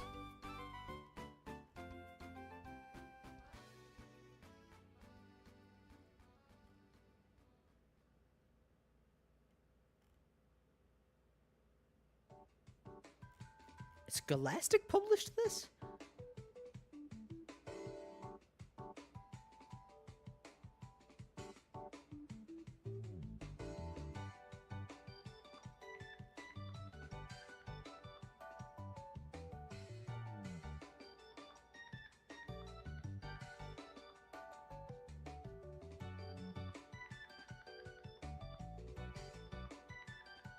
I probably won't, just because it's unofficial. I don't want it to like influence my opinion on videos.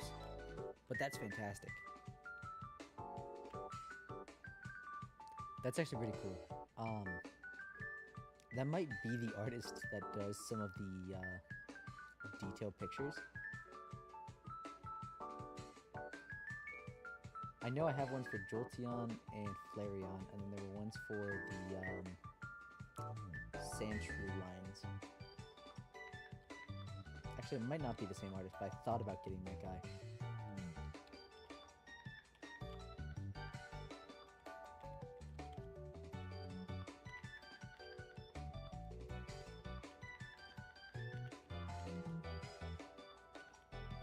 We're gonna go until level 20.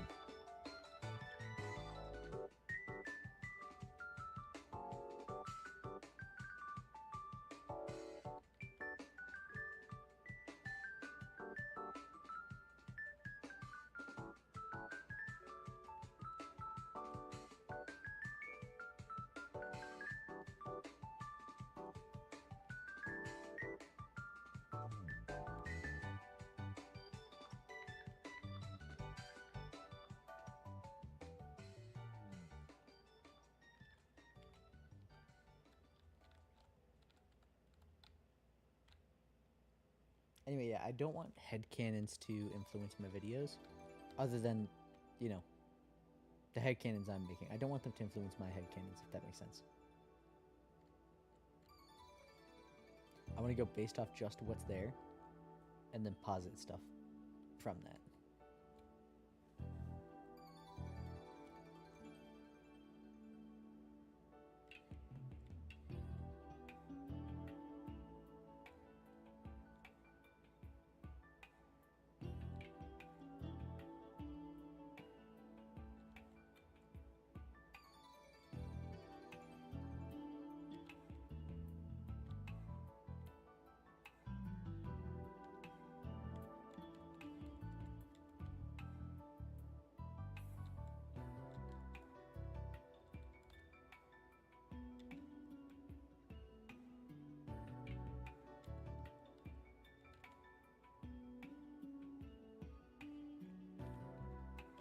I thought that was the level where we get Razor Leaf, but apparently not. When are we planning on any stream? Right now. Normally, I'll end it basically, you know, whenever.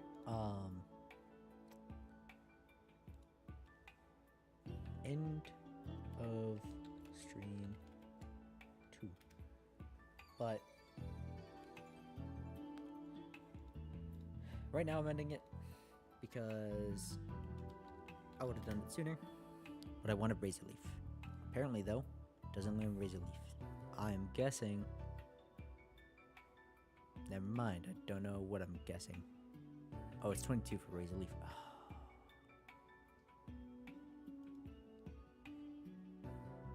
That sucks. Fortunately, it doesn't have much more to go after that. But thank you all for tuning in. I keep pulling up Discord and I don't mean to. I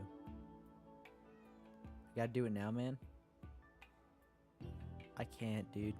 It's been 3.5 hours. Almost perfectly. That's pretty awesome. Cat. My cat needs love.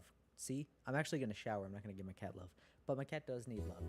So, thank you for tuning in, dude. I'll probably stream tomorrow. Can't guarantee anything. But, later. Thanks for stopping by and chatting. It was fun. Cat!